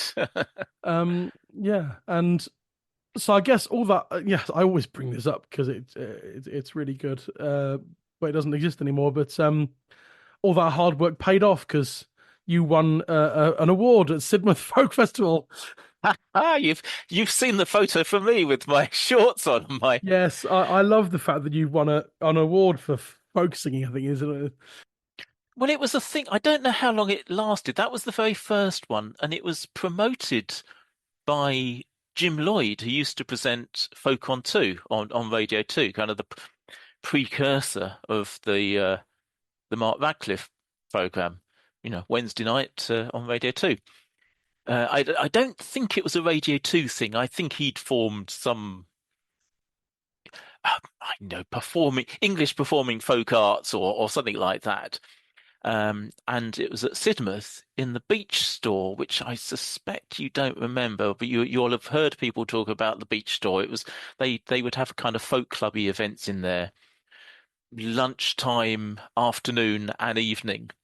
Never really sure what they stored in there, to be honest, because obviously during festival week they'd emptied it out and put a load of wooden chairs in there.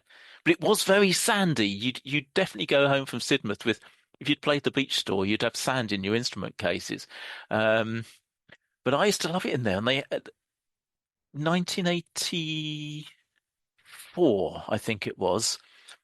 Every afternoon, as part of the kind of the afternoon folk club or sing around or whatever it was, they had this competition for Sidmouth singer with heats each day, and the judges were Shirley and Dolly Collins. Oh, so well, kind of like no pressure. That's intimidating as hell. Yeah. Well, I don't know. I was young and confident, and we were all young and confident once. Yeah. So I won the first. Oh, I don't know. I won the first heat, but they must have 4 heats from the Monday through to the Thursday, I guess. Right. And I got through the first heat, and then in the final. Well, I remember 2 of the other. I can only remember 2 other people that were in it. One was Barbara Berry, who's the mother of Bob Berry, who's kind of omnipresent on the festival scenes these days. Barbara and Lem Berry, his parents, were even more omnipresent back in those days, and she was a lovely singer. She did a lot of work on Alfred Williams' setting, who only collected the words because he didn't know how to, didn't have the capacity to write down the tunes. So she put tunes to a lot of his stuff. And the other singer that was in the final was Bill Prince. I don't know if you've ever come across him. No, really, I know the name. Yeah, he's kind of not really, hasn't been active for a long time. He was a really good singer and guitarist, did a lot of his own stuff. But so anyway, I won this massive, great slipware plate. It was about 2 foot in diameter, and it was really lucky actually that my parents were there because I was camping. I might even have gone on the train, but so fortunately my parents were at the festival and were able to take that home for me. So yes, I wouldn't have brought that up. I'd almost forgotten about that, but I did. But then it probably kept going for about 10 years. I remember Moira Craig, who you mentioned on a recent episode, she certainly won it one year. I know. I always bring it up. I just think it's great. So then if it ever comes to me sort of emceeing you at a gig and having to introduce you, I more often than not I'll say something like the award-winning Andy Turner or something, yes, which sounds so sort of big and grand, like you won a folk award or something. I did. And around that time, I was living in Kent at that point, and I'd quite often sit in with the Oyster Band when they played Cayleys. I mean, because they'd Steeleye introduced me to folk music, but the first proper barn dance I went to was with the Oyster Cayley Band, who were like one of the best Cayley bands ever. So I quite often sat in with them. When Chris Taylor left the band, I found myself playing with them for a few concerts. They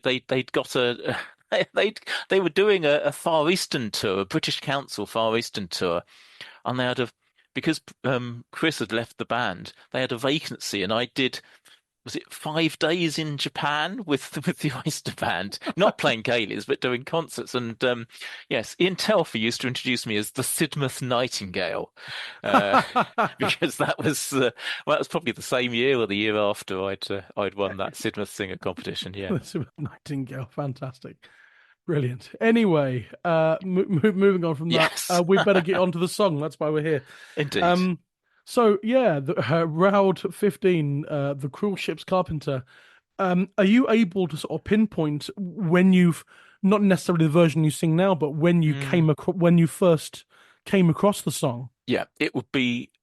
I mean, I can't tell you exactly when, but it's back to the Ashford Public Library, because one of the records they had was Peter Bellamy's LP on Topic, early 70s LP, I guess. The Fox Jumped Over the Parson's Gate.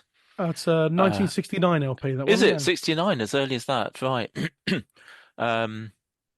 So yeah, it's got a lot of good stuff. It's Yeah, sorry, because that's Peter Bellamy's third album. So is it? Right, okay. Yeah, the first two were mainly Norfolk and then Fair England Shore. Right, okay. Well, this is the first time I'd heard it. I hadn't at that point heard Young Tradition, but the first time you hear Peter Bellamy, it's like, blimey, what's this? Yeah, absolutely. And yes, it's a good mix of sort of unaccompanied stuff, a few with his rather idiosyncratic concertina playing, and some, I can't remember who, but there's someone accompanying him on fiddle on a few tracks, and there's some harmony singing. And there's about 3 or 4 track songs that I learnt from that. Because that's what I did in those days. And the fiddle is Barry Dransfield. Oh, is it? Oh, well, that doesn't surprise me. Right. Yeah, there you go. The wonderful Barry Dransfield. Yes, I do. I don't think that LP was ever re-released as a CD, but you can download it.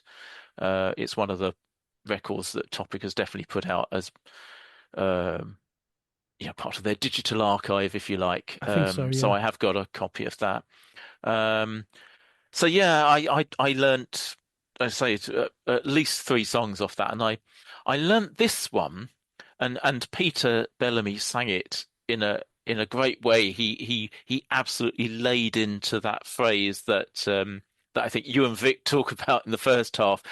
She ripped him and she stripped him. He absolutely milks that. I mean, I don't say that. I don't mean that as a criticism. It's he really makes the most of those lines. Yeah, and so hearing him sing it would have prompted me to want to learn it, but I knew that the words were in a book that they had in the public library. They had one of the relatively few books of folk songs they had was Peggy Seeger and Ewan MacColl, the Singing Island, which came out in 1960.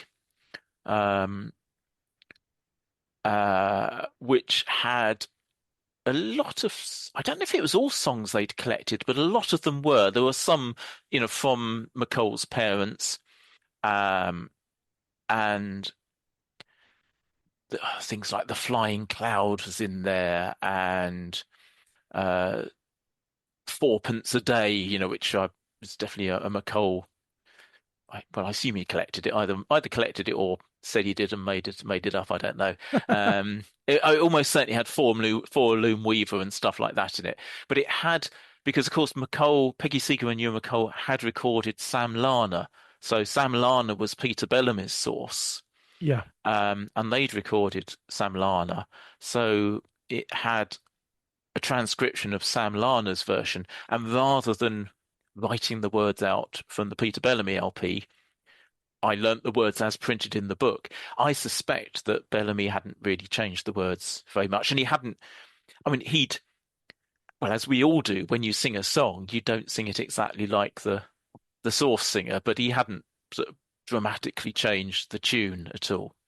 It was many years later, I think, that I heard Sam Larner sing it, because although I got a Sam Larner record probably in the early 80s, that would have been A Garland for Sam, which is one of the Topic LPs that he's on. But this song isn't on that. This song is on Now Is the Time for Fishing, which I think for a long time was one of those fabled records that, probably people like your dad, I imagine, probably had a copy. Maybe, yeah. And Rod Stradling, but you couldn't get it for love nor money. That was a Folkways record, 1961. Yeah, right. And Topic released it on CD in 2000. Exactly. So that's when I would have got it. Right. Okay. Sure. And then, of course, Musical Traditions, Rod's label, put out kind of the complete Sam Larner, I seem to remember. Around about the same time or a bit later, so obviously it would be on there. But yes. Oh, and that one's called Cruising Around Yarmouth, and it's 2 discs of 32, 34 tracks each, and it seems like the complete Sam Larner. I think so. Yeah. Yes, I'm pretty sure Rod sort of collaborated with Peggy Seeger over, the inclusion of their recordings as well. Oh yeah, so, it even says all tracks recorded by Ewan MacColl, Peggy Seeger, and Charles Parker between 1958 and 1960. Okay, yeah. So by the time I heard Sam Larner singing it, and I'd really urge anyone listening to this who hasn't heard Sam Larner to go out and listen to Sam Larner, because he was a fantastic singer. Yeah, I've not mentioned it yet, but everything Rod Stradling's record label, Musical Traditions, doesn't really exist anymore in the sense that it releases anything anymore. But pretty much because you used to buy when you bought them, it was just he just print off a CD of all the tracks with an official booklet and put it in a case for you. But I'm pretty sure that everything that went on that label is now available to download for like £2 per album. Download at stupidly cheap prices, yes. And then the booklets are all on the Musical Traditions website, so you can get those as well. And you can buy, when you buy the tracks for like £2 or £4 per album, then you do get a PDF version of the booklets, I think, as well. Exactly. Yes. So even the record label doesn't put anything out anymore and isn't really run much anymore. Everything is still available to buy from them. Exactly. And I'd highly recommend spending 20 quid and buying 10 albums. And it's it's very good value for money, the amount of tracks you get on there. It's astonishing. And often there is an overlap with topic. I mean, there is with Sam Larner and also with Sarah Makeham. For my, because I'm like that. I've got I think it's a double LP, a double CD on topic of Sarah Makeham, and there's something like 3 or 4 CDs on Musical Traditions, and obviously there's a really big overlap. But that was one where you can't go wrong. Even when I bought the CD off Rod, it was probably only a tenner, and anyway. So by the time I heard Sam Larner sing this song, that was years after I'd learnt the song. So, I definitely learnt it from Peter Bellamy, words, Sam Larner's words from The Singing Island. And I mean, to be honest, it's kind of funny that you've asked me on here to sing about the Cruel Ship's Carpenter, because it's not a song that I have sung particularly often, but I was, when you said, "Oh, can you do that one?" Oh, yeah, I've always liked that one, So I went back and sort of thought about it a bit. But I think it's one of those songs where when I learnt it, so when I was, I don't know, 18, 19, 20, something like that, I almost certainly I was probably trying not to, but I almost certainly was singing it like Peter Bellamy, and where he puts a little yelp at the end of a line or a particular thing, I was probably reproducing that. I really remember in my first term as a student, I used to go to this folk club in Oxford called the folk club was the Gypsy Davy Folk Club. It was run at the General Elliot in South Hinksey, which involved a walk. It was in the winter. It involved this slightly dodgy walk across a bridge over a lake and then down a country lane to get to this folk club. It was a really good singers folk club, and I remember singing there, doing a floor spot, and I'm pretty sure it was when it was in my first term as a student, and I sang one song that I'd learnt from Martin Carthy and one song I'd learnt from Cathal McConnell, and in the interval, there's this chap called Graham Metcalf. Fantastic Yorkshire singer. He's actually now living in Canada, but he lived in Oxford for donkey's years.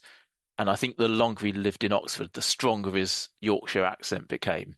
But he was still is a fantastic singer. And he said, "You've got a good voice, but you need to stop singing like the people you learnt the song from and sing it in your own verse." And I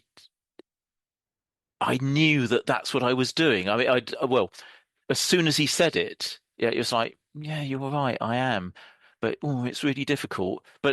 And it was difficult to shake that off. But I think that was one of the best bits of advice anyone has ever given me, because over time I worked at not singing it the way I'd learnt it.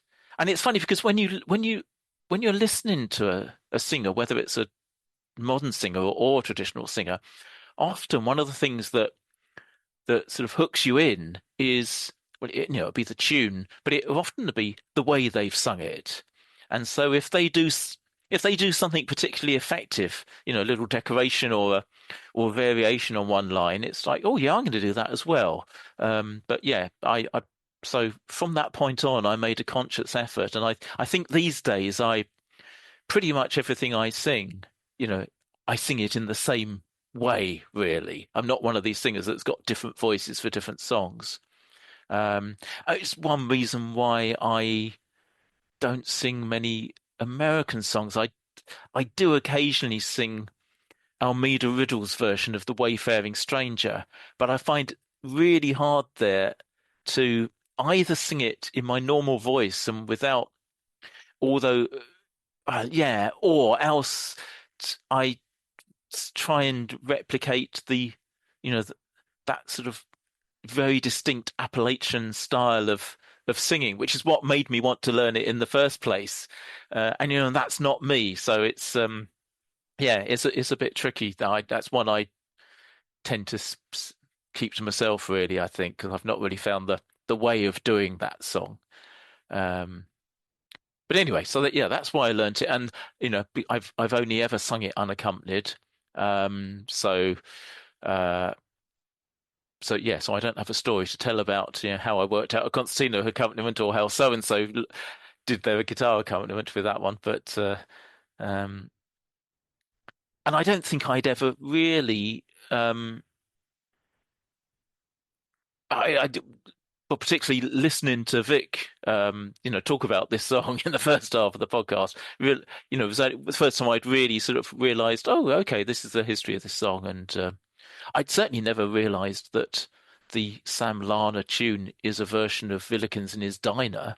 I mean, now he's said it, I can see what he means, but it's far enough removed to, because Villikins in his Diner was a bit of a boring tune, to be honest. But there's a whole sort of mine you could do of the way tunes are related and these songs, and the way, because a lot of what this podcast ends up doing is looking at the words of songs. We need to keep focusing on the tunes as well and how they evolve and link with other things.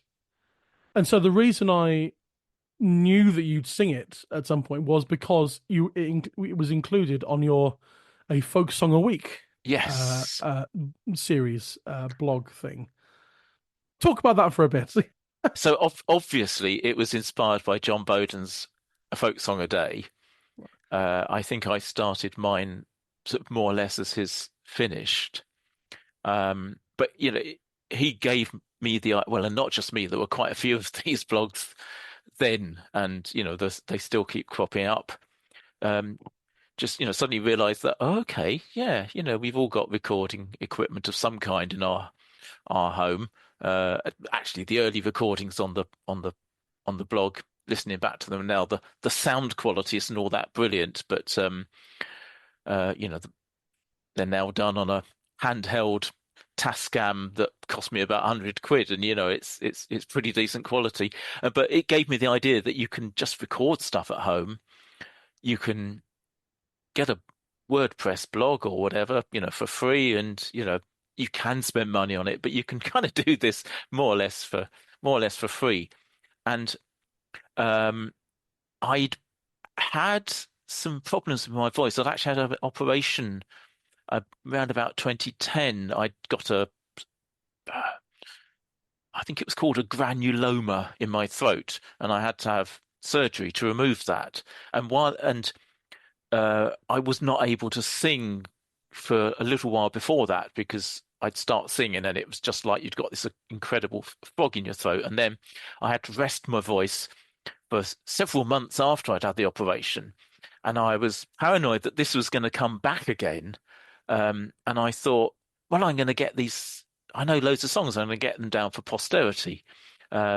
Also, my work at that time, I was having to commute into West London. It was a blooming awful commute, just because I either went on one very slow train or I'd try and negotiate faster trains, which then didn't. One would be late, and anyway, I felt that I was under a lot of pressure at work, had a bit of a workaholic boss, and I felt that I wasn't finding enough time for music. So I thought, okay, I'm going to set myself a target. I'm going to sing at least one song a week. And I'm going to set myself a target of writing a little bit about it and putting it on a blog. And as time went by, I'd write quite a lot. Probably not very much about this song, but basically I'd go, I think when I started, I thought, I don't know, I might know a couple of hundred songs, and it just kept expanding. I mean, I kept it going for 5 years, and this would have amazed my boss at the time, who, was always complaining that I couldn't keep deadlines, but actually I'd set myself a really important deadline as far as I was concerned, and every week for 5 years, there was a blog post. I mean, often I'd record a whole batch, half a dozen in one go, but so that was 260 blog posts, sometimes 2 songs, particularly at Christmas, because there's only a limited window when you can really post up Christmas songs and carols. So quite often then I'd be posting up a couple of songs a week. But it got to 260 and I felt that I can't keep this going every week anymore. But I've kept it going on an occasional basis. And actually, what are we up to? 319? I can't remember. Something like that. Well, this song, The Ghost Chip, is week 289. So that was a fairly late one. Was it 289? Yeah. Oh, right. So that was after I stopped. Posted on the 17th of May, 2020. Well, there we are. Oh, that's very odd. I'm up to 318. They come completely irregularly. Right. Yes. So that's interesting. That's some time after I'd stopped doing the weekly episodes. I'd kind of thought in my head that basically when I was doing those weekly episodes, I was just going through, I used to know this song, I used to know this song. This one must have been a bit of an afterthought then. I must have suddenly remembered. Maybe that was when I downloaded the Peter Bellamy album that I'd learnt it off. I don't know. Really can't remember. Maybe, yeah. Yes, but I've been making a list ever since I started learning folk songs. I've made a list of all the songs I know or not necessarily all the songs I could sing if you asked me to right this second at the drop of a hat. But, every time I've learnt a song, I put it on the list and then the list grows just as a reminder of stuff I used to sing as well as current stuff. And the list is only at about 105 now, I think, or something, over the last sort of, I guess, where are we now? I kind of think when that would have been. For anyone who's listening, I'm trying to pin this by how old I am. I turned 35 yesterday, and so we're talking maybe 20 years of learning folk songs, and I've only done like 105. But I have had longers in that period where I haven't learned anything. I'm not learning 3 songs a month. I'm learning. It depends on what the schedule of bands and things, whether I learn stuff or not. But yes.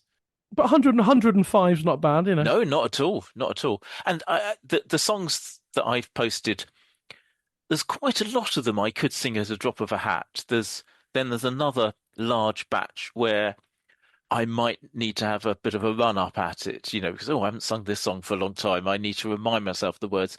And there's a few where I would actually, I completely need to relearn that. And a tiny number where it's like, I really like this song and nobody else sings it. I've had it in my notebook for the last 30 years, and I have to recognise I'm never going to be bothered to learn the songs of this. But look, I've got a blog, so I'll stick it up here, and then it's out there, and someone else can sing it if they want to. Absolutely.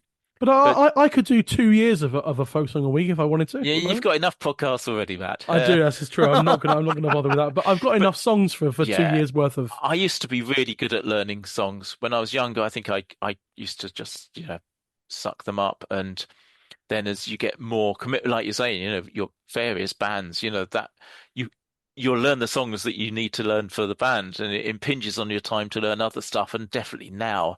Yeah, I'm really bad at learning. And behind me here, I've got a music stand with probably half a dozen songs that I'm planning to learn. But what I need to do is just pick one of them, learn that one, get it under my belt, and then come back to the others, because there's a danger I won't learn any of those half a dozen songs. But there's lots of songs out there I still want to learn. I know I've got a list of songs I want to learn as well, but it depends. Yeah, if you're in a band and you sort of certainly like I'm in with Culver Acorn, my duo with George Sansom, is that you'll learn the songs for that album or that sort of set list, and you'll tour that set list for 2 years or something. So I'm only playing those 16 songs for a year or two, and then I learn some more. So it's there was a point when I tried to learn a song every couple of weeks as an experiment. It didn't really work. That was I was young back then. Something, sometimes the song just crops up and it's like, oh right, I have got to learn that song. And yeah, sometimes that still happens now. And actually I see this one was, so this one I posted, it was during lockdown. So I did actually I revisited quite a lot of songs during lockdown. I learnt a few new ones, or a few that I think had been on my list for a long time, and I actually did knuckle down. So I think just because, well, couldn't go out, I was in the fortunate position of not being laid off, on I was going to say on furbelow. What was the expression? On furlough. Furlough. Furbelow was the folky furlough. Yes, we all frills and furloughs. Exactly. Yes. No, I was actually the job where we were all working stupidly hard during lockdown, and seemingly for the next couple of years after that, which is one reason why I've now retired slightly early. But all the same, there was a lot of time when we couldn't go out, and I would unwind by, just playing the concertina for an hour and revisiting some songs. So, I was remiss in not posting this as one of the first 260 songs on my blog, but I'm glad I remembered it. Yeah, it didn't take you long to remember it after the main batch. Well, yeah, we're in the folk world are indebted to you for your. It's become a resource, just like this podcast is. But people have been telling me this. It's already we've become resources. Oh, you definitely have. You get sort of Steve Roud and Vic Gammon and so on, sort of, and Jon Boden as well. There was shame there's not more Irish songs so you can't get him on more often. But there's been some. That's definitely a resource, and I'm kind of quite proud of a folk song a week, because when I started, it's like, oh, let's see how this goes. But yeah, there's plenty of songs on there that everyone will know. You don't need my blog to find the standard folk club version of Fathom the Bowl learnt from the Watersons or Dido Bendigo, but they're both up there because they're both songs that, I learnt and have enjoyed singing, even they're not ones I would often sing these days. But I don't know when the next song's coming along, but there will be more. Yes, you're running out of ideas, whereas this podcast it will never fall short of an idea. No. 46,000 songs. Anyway, we've moved away from the song quite a lot, but we've kind of we've talked quite a lot. Yes, but actually, just going back to the song, it's a horrible story, but it tells it really well, and I quite like the fact that this version has got a verse or two lopped off the front. It comes in, now the Queen she wants sailors to sail on the sea. And you think, oh, it's going to be a song about, I don't know, going off to fight the French or pirates or whatever. Oh, no, but which made pretty Polly's stout heart for to bleed. Okay, it's a farewell, lovely Nancy, don't go to the sea. Oh, I'll come with you. Or, that kind of song. And then it kind of, he starts leading her through groves and through valleys so deep, and it starts to get a bit darker. And there's that really nice repetition. There's a couple of verses where he leads her through groves and through valleys so deep, and which made pretty Polly to sigh and to weep. Which is not just that it makes it easier for us to learn songs like that, but actually, it's an effective device, because she's been saying, remember the vows you made unto me, but get to verse 4 and it's okay, you're going to murder me, aren't you? And he says, yeah, I am actually, yes. And, here's the grave and the spade standing by. Been digging this all this long night. And he does the dirty and he buries her securely in Upwall quite sound. He thinks he's got away with it, thinks he's committed the perfect crime. And he hasn't, at least in part because of this sort of sailor superstition that, there's a murderer on board and the ship will be becalmed or whatever. So, that was kind of an appealing part as well, I think. And then the denouement is, comes really quickly, really. The innocent sailor says, "Also, no, it's nothing to do with me," and he says, "Oh no, not me either." But he goes off to the to the forecastle, the forecastle, as you would normally say, but probably, I guess, to make it scanny, he went to the forecastle with speed, where he meets the ghost of his lover. And she rips him and she strips him and she tears him in three. And then you get the killer line, because up until now, it's not been entirely clear in this version why he's killed her. It's just like, oh, she's a bit clingy and I couldn't deal with it. But in the last line, because you've murdered my baby and me. So it's only in the last line that you get, you might have suspected it, but it's only there you get the confirmation that, oh, she was pregnant and that's why he's killed her. I just think it works all around, and we sing these songs and we don't sympathise with the wrongdoer, but in this case we definitely sympathise with the ghost for. Yeah, I'm just looking at some other versions, the words for the versions, just to see if the baby's mentioned any earlier than the last line, because that's not something that's occurred to me before. Actually, yeah, it's not really. Sam Larner, let's have a look. That's Sam Larner. Well, that's the one but no, it's just mentioned right at the end. It's just, yeah, she had a baby as well. Yes. Actually, looking, as you probably are looking on Mainly Norfolk, and yes, they don't seem to say that she was pregnant up until that point. Because that he murdered. It's a big twist, but it explains really why he kills her. Yeah, and it's kind of, not that I necessarily feel that I'm only going to sing a song if it's relevant, but that, unfortunately, that is still relevant. I remember, I don't know, sort of 15, 20 years ago, there was a murder here of a young girl, I don't know, 15 or whatever, murdered by a boyfriend.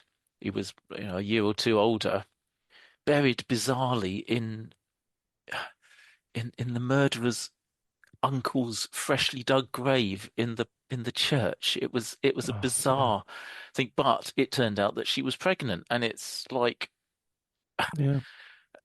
unfortunately, these things do still happen. That's not why I sing this. That's not why I sing the song. But it's quite alarmingly sad that a lot of topics that come up in folk song that we think are so antiquated yet still happen now. It's quite alarming. Oh, I'm just looking at the Steeleye Span. We'll come on to Steeleye Span probably again in a minute, but as you mentioned earlier, they did their version does mention the baby a bit earlier on. Right. He led her through woods and through valleys so deep, which caused this young damsel to cry and to weep. Oh Billy, you have led me astray, on purpose my innocent life to betray. And she has another verse. Oh Billy, pardon my life. I never will covet for to be your wife.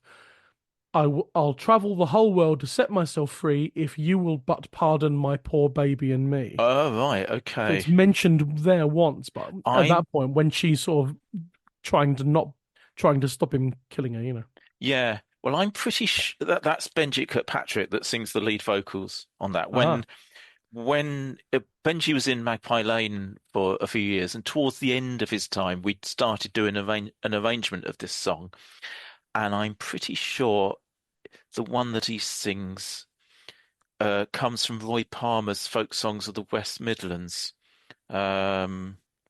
Yeah, so, okay, which I happen to have on my shelf here. Text broadside printed by T. Bloomer of Birmingham. Tune sung by George Dunn. Oh, okay. So it's not George Dunn's words, Right. which I don't have in front of me, although no doubt you and I have both got access to George Dunn's version. Quite possibly somewhere, yeah. Well, that would be on one of those musical traditions albums as well, won't it? I think. Yeah. Now we look into it. That actually is an unusual version in that it mentions the baby early on. I guess it's the versions that have a second verse, a second stanza of Polly, Molly, etc., sort of begging for her life, because normally you get one after she's found the grave that's been dug for her, and she has one verse about "Oh, spare me my life," or "You've led me so wrong," and there's normally just one. But if there's a second stanza, then it mentions the baby.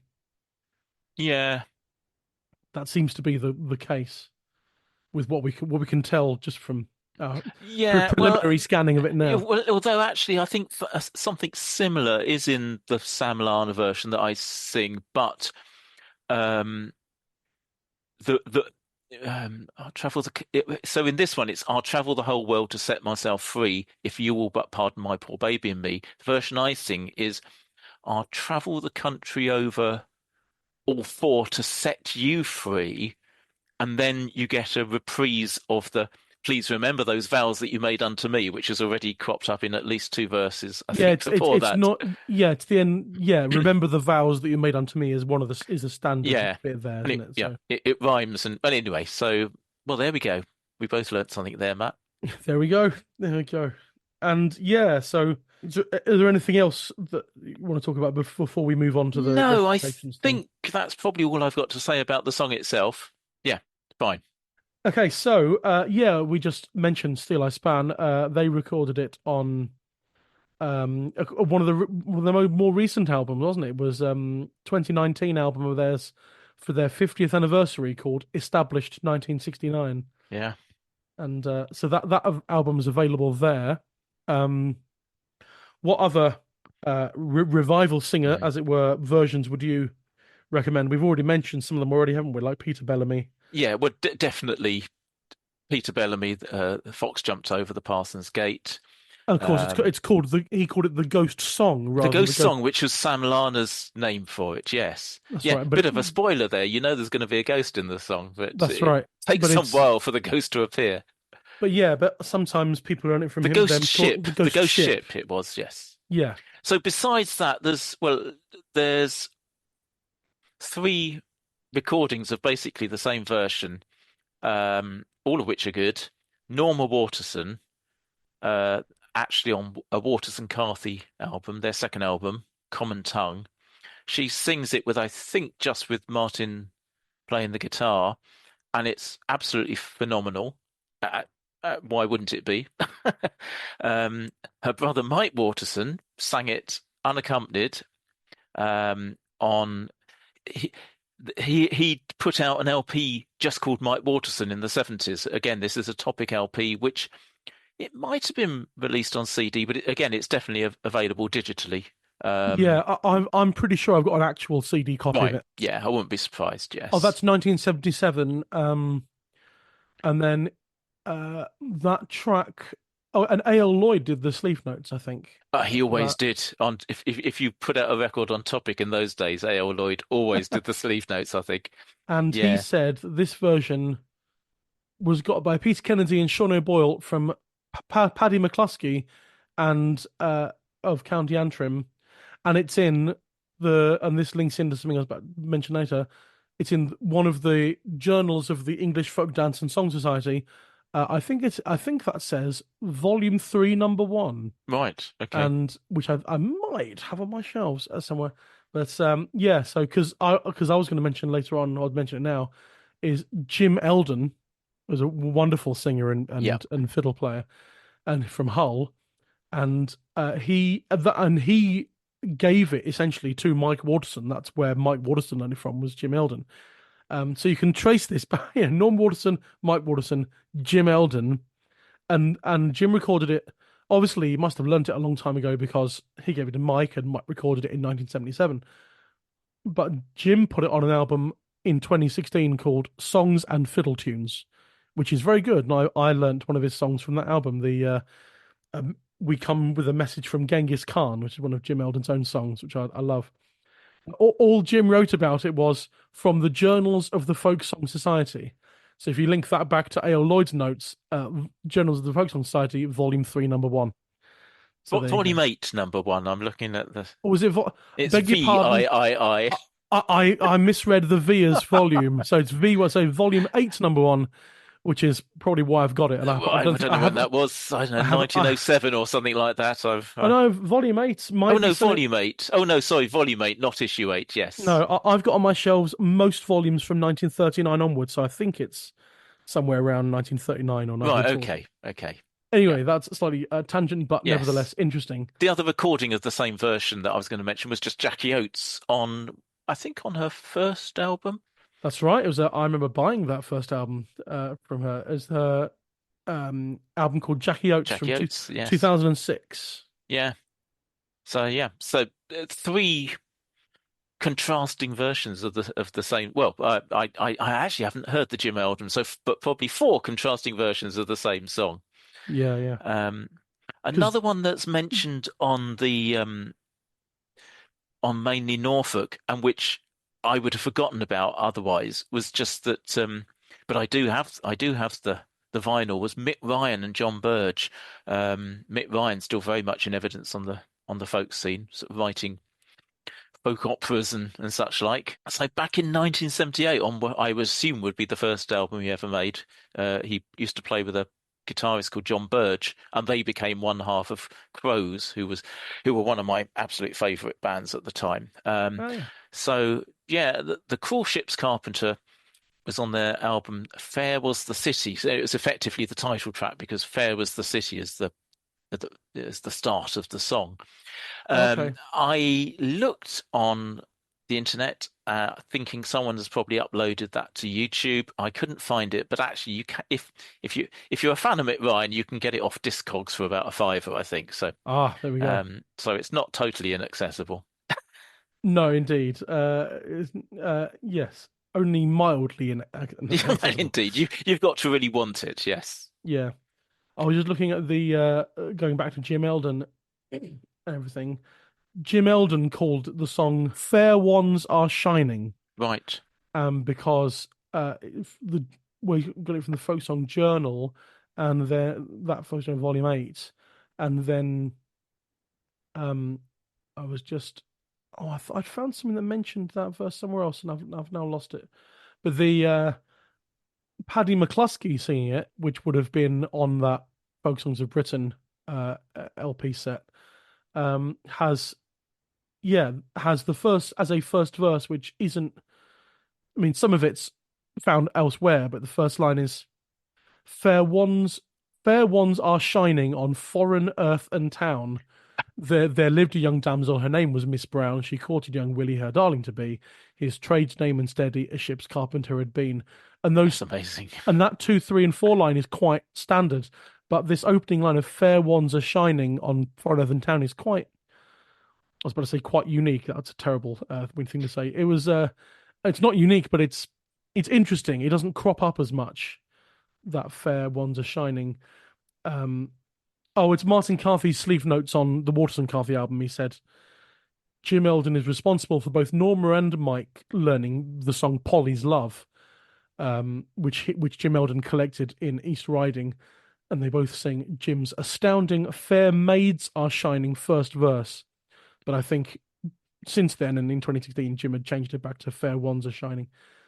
But it's an odd opening. You don't hear that opening very much. No, absolutely. Which is very interesting. Very good. Oh yeah, and Mick Ryan and John Burge. I would also recommend, talking of Folk Song a Week and Folk Song a Day, Jon Boden also sang the Ghost Chip from the singing of Peter Bellamy as part of his Folk Song a Day project. 11th of June 2011. So it's the 11th song in the June month of Folk Song a Day from 2011. So I'll also mention an excellent duo who also, it was the same version. I think they got it from Mike Waterson, I'm pretty sure, is Mike Wilson and Damien Barber.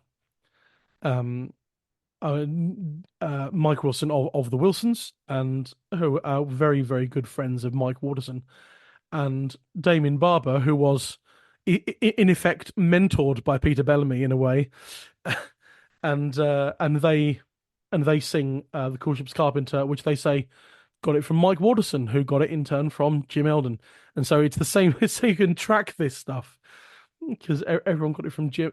So everyone got it from Jim Eldon, essentially. That's what it seems like. Yes. Jim Eldon seems to have spread this song around. Yeah. Oh, I want to go back and look at I don't know. I'm just looking at that volume 8. It's 1956, which I suspect I might have on my shelves as well. I want to look at that. And there's obviously it was recorded. But the recordings are with the BBC Sound. British Library Sound Archive, which currently is still unavailable since that hack that the British Library website had about a year ago, and I don't think any of their audio recordings are back on but eventually they will be. I have no idea whether this particular recording was available there, but if you go to the British Library in St Pancras, you'd be able to call it up. Indeed. And I've just checked. Yes, I do have 1956. The Folk Song Journal is on my shelf. Right. And I must have spotted it in there. Anyway, the other one I'll mention is keeping it in with another. We've just had Jon Boden mentioned, but another previous In the Roud guest we had on at the end of season 1 was Holly Clark. And her band, Holly and the Reivers, who were on the same stage as you at Whitby Folk Week, we mentioned. On their album, they made an album last year, 2023, called Three Galleys, and the track 3 on that album is In Dublin's Fair City, and that was they say that they got that one from Jeannie Robertson, the Scottish singer, and we did mention Jeannie Robertson in the first half with Vic. Yeah, and so they sing that version because obviously, that's the one that is the Irish version because it's In Dublin's Fair City, In Dublin Fair Town, and Miss Brown. So that's definitely the Irish sort of line of that song that somehow made its way to Jeannie Robertson in Scotland. So sometimes these songs jump around, and you're never quite sure how they jumped around. But how did this one centering on Ireland turn up in Scotland? But there we go. But yeah, Holly and the Reivers on their album Three Galleys, highly recommended. Right, I guess we ought to mention a few American versions as well. I mean, if you go on Wikipedia, the Wikipedia page for Pretty Polly, the American version, there's an incredibly long list of people that have, and I haven't checked many of these out. Bob Dylan, Burl Ives, David Linley, Doc Boggs, Gene Ritchie, all kinds of people. Patty Loveless, Pete Seeger. Sam Amidon, I did check that one out. My note here says interesting folk rock version. But I think the first American version I heard, or the first one I can remember, was actually on a Byrds album. It's on the Byrds LP or CD, Sweetheart of the Rodeo, which is the album that had Graham Parsons on it. But this one is where it is sung by Roger McGuinn, and it's got that very distinctive electric, jangly 12-string guitar. So, but I'm sure there's plenty more kind of authentic acoustic versions out there as well. Yeah, I mean, it's so widely spread in America, this song. Just very impressive. But it is, it's just a straightforward murder ballad in America, isn't it? So, I mean, it's a perfectly fine song, but it's not as interesting as the British version, I think, where you've got that supernatural element that really makes it distinctive. Yes, of course. Right, I think we'll call things to a halt. Absolutely. So hold there. Thank you. Thanks so much for coming on and talking about that and about your blog and everything else. We'd love to have you back at some point in the future because there's, almost 400 songs that are on your blog. I'm sure some other ones are in the first 200 Roud numbers, shall we say? Yeah, I haven't got a list classified by Roud numbers. I should do that. Yes, I highly recommend doing that. I highly recommend people look at the Roud numbers they sing. And I bet I've got some that are really high up. Yeah.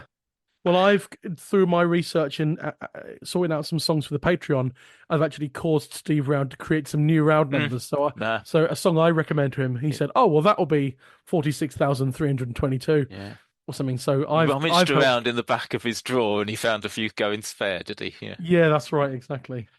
So yes, I'd love. Yeah, it'd be great to have you back at some point. But we'll call it to a halt there. So in the meantime, Andy Turner, thank you very much. Thanks, Matt. It's been a pleasure. Now the Queen, she wants sailors to sail on the sea, which made pretty Polly's stout heart for to bleed, saying, "William, dear William, don't you go to sea. Remember the vows that you made unto me." But it was early next morning before it was day. He went to his Polly, these words he did say, "Oh, Polly, dear Polly, you must come along with me, before we are married, my friends, for to see." Well, his letter through groves and through valleys so deep, which made pretty Polly to sigh and to weep. "Oh, William, dear William, don't you go to sea. Remember the vows that you made unto me." But his letter through groves and through valleys so deep, which made pretty Polly to sigh and to weep. "Oh, William, dear William, you've led me astray, on purpose my innocent life to betray." "Oh, yes, pretty Polly, 'tis true all you've said, for all this long night I've been a-digging your grave." Well, the grave being open and the spade standing by, which made pretty Polly to weep and to cry, oh, pardon my innocent life, and I ne'er will regret for to be your dear wife. I'll travel the country over, all for to set you free. Please remember those vows that you made unto me." But it's no pardon I'll give. And with that he drew out a long daggered knife. Oh, it stabbed her through the heart till the blood then did flow, and into the grave her fair body did throw. Always buried her securely in upwall quite sound, not thinking this murder should ever be found. And then he went on board for a sailor to go, not thinking this murder should ever outthrow. But it was early one morning before it was day, our captain come down and these words he did say, "Our ship she's in mourning and she cannot sail on. There's a murderer on board which has lately been done."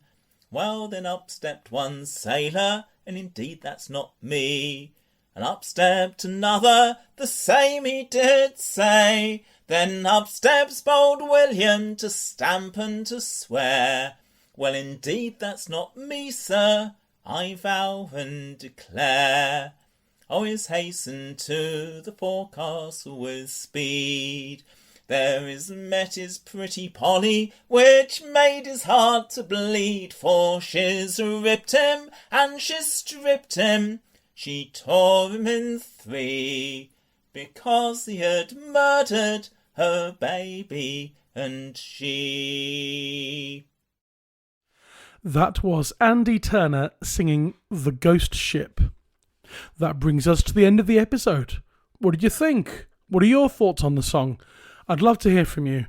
If you'd like to get in touch, feel free to drop me an email at intheroud@singyonder.co.uk or visit the podcast on Facebook, Twitter and Instagram. Just search for In the Roud, a folk song podcast. If you're enjoying the podcast, I would very much appreciate it if you would give us a little rating and review on your podcast app of choice. That really helps the podcast to reach a wider audience. And if you'd like to support the podcast in a financial manner, you can. In the Roud now has a Patreon.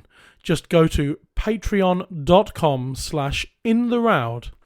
And for either a £5 or £10 per month subscription in support of the podcast, you will receive weekly bonus episodes, mainly focusing on other songs from further on in the Roud Index, but also other episodes on areas of folk song including collectors and singers. This week's Patreon episode is the final part of our 3-episode Singer's Choice mini-season with special guest Nancy Kerr. And her chosen song for this week is the song labelled Roud 165, Adieu Sweet Lovely Nancy. To hear that and more, just head over to patreon.com/intheroud. One last huge thanks to this week's guests, Vic Gammon and Andy Turner. Join me next week for episode 6. We will be looking at Roud 16, which is the song The Frog and the Mouse. My historical guest will be Steve Gardam, and my singer guest will be Jess Arrowsmith. Until then, that's it from me. Stay safe, be well, and I'll see you next time in the Roud.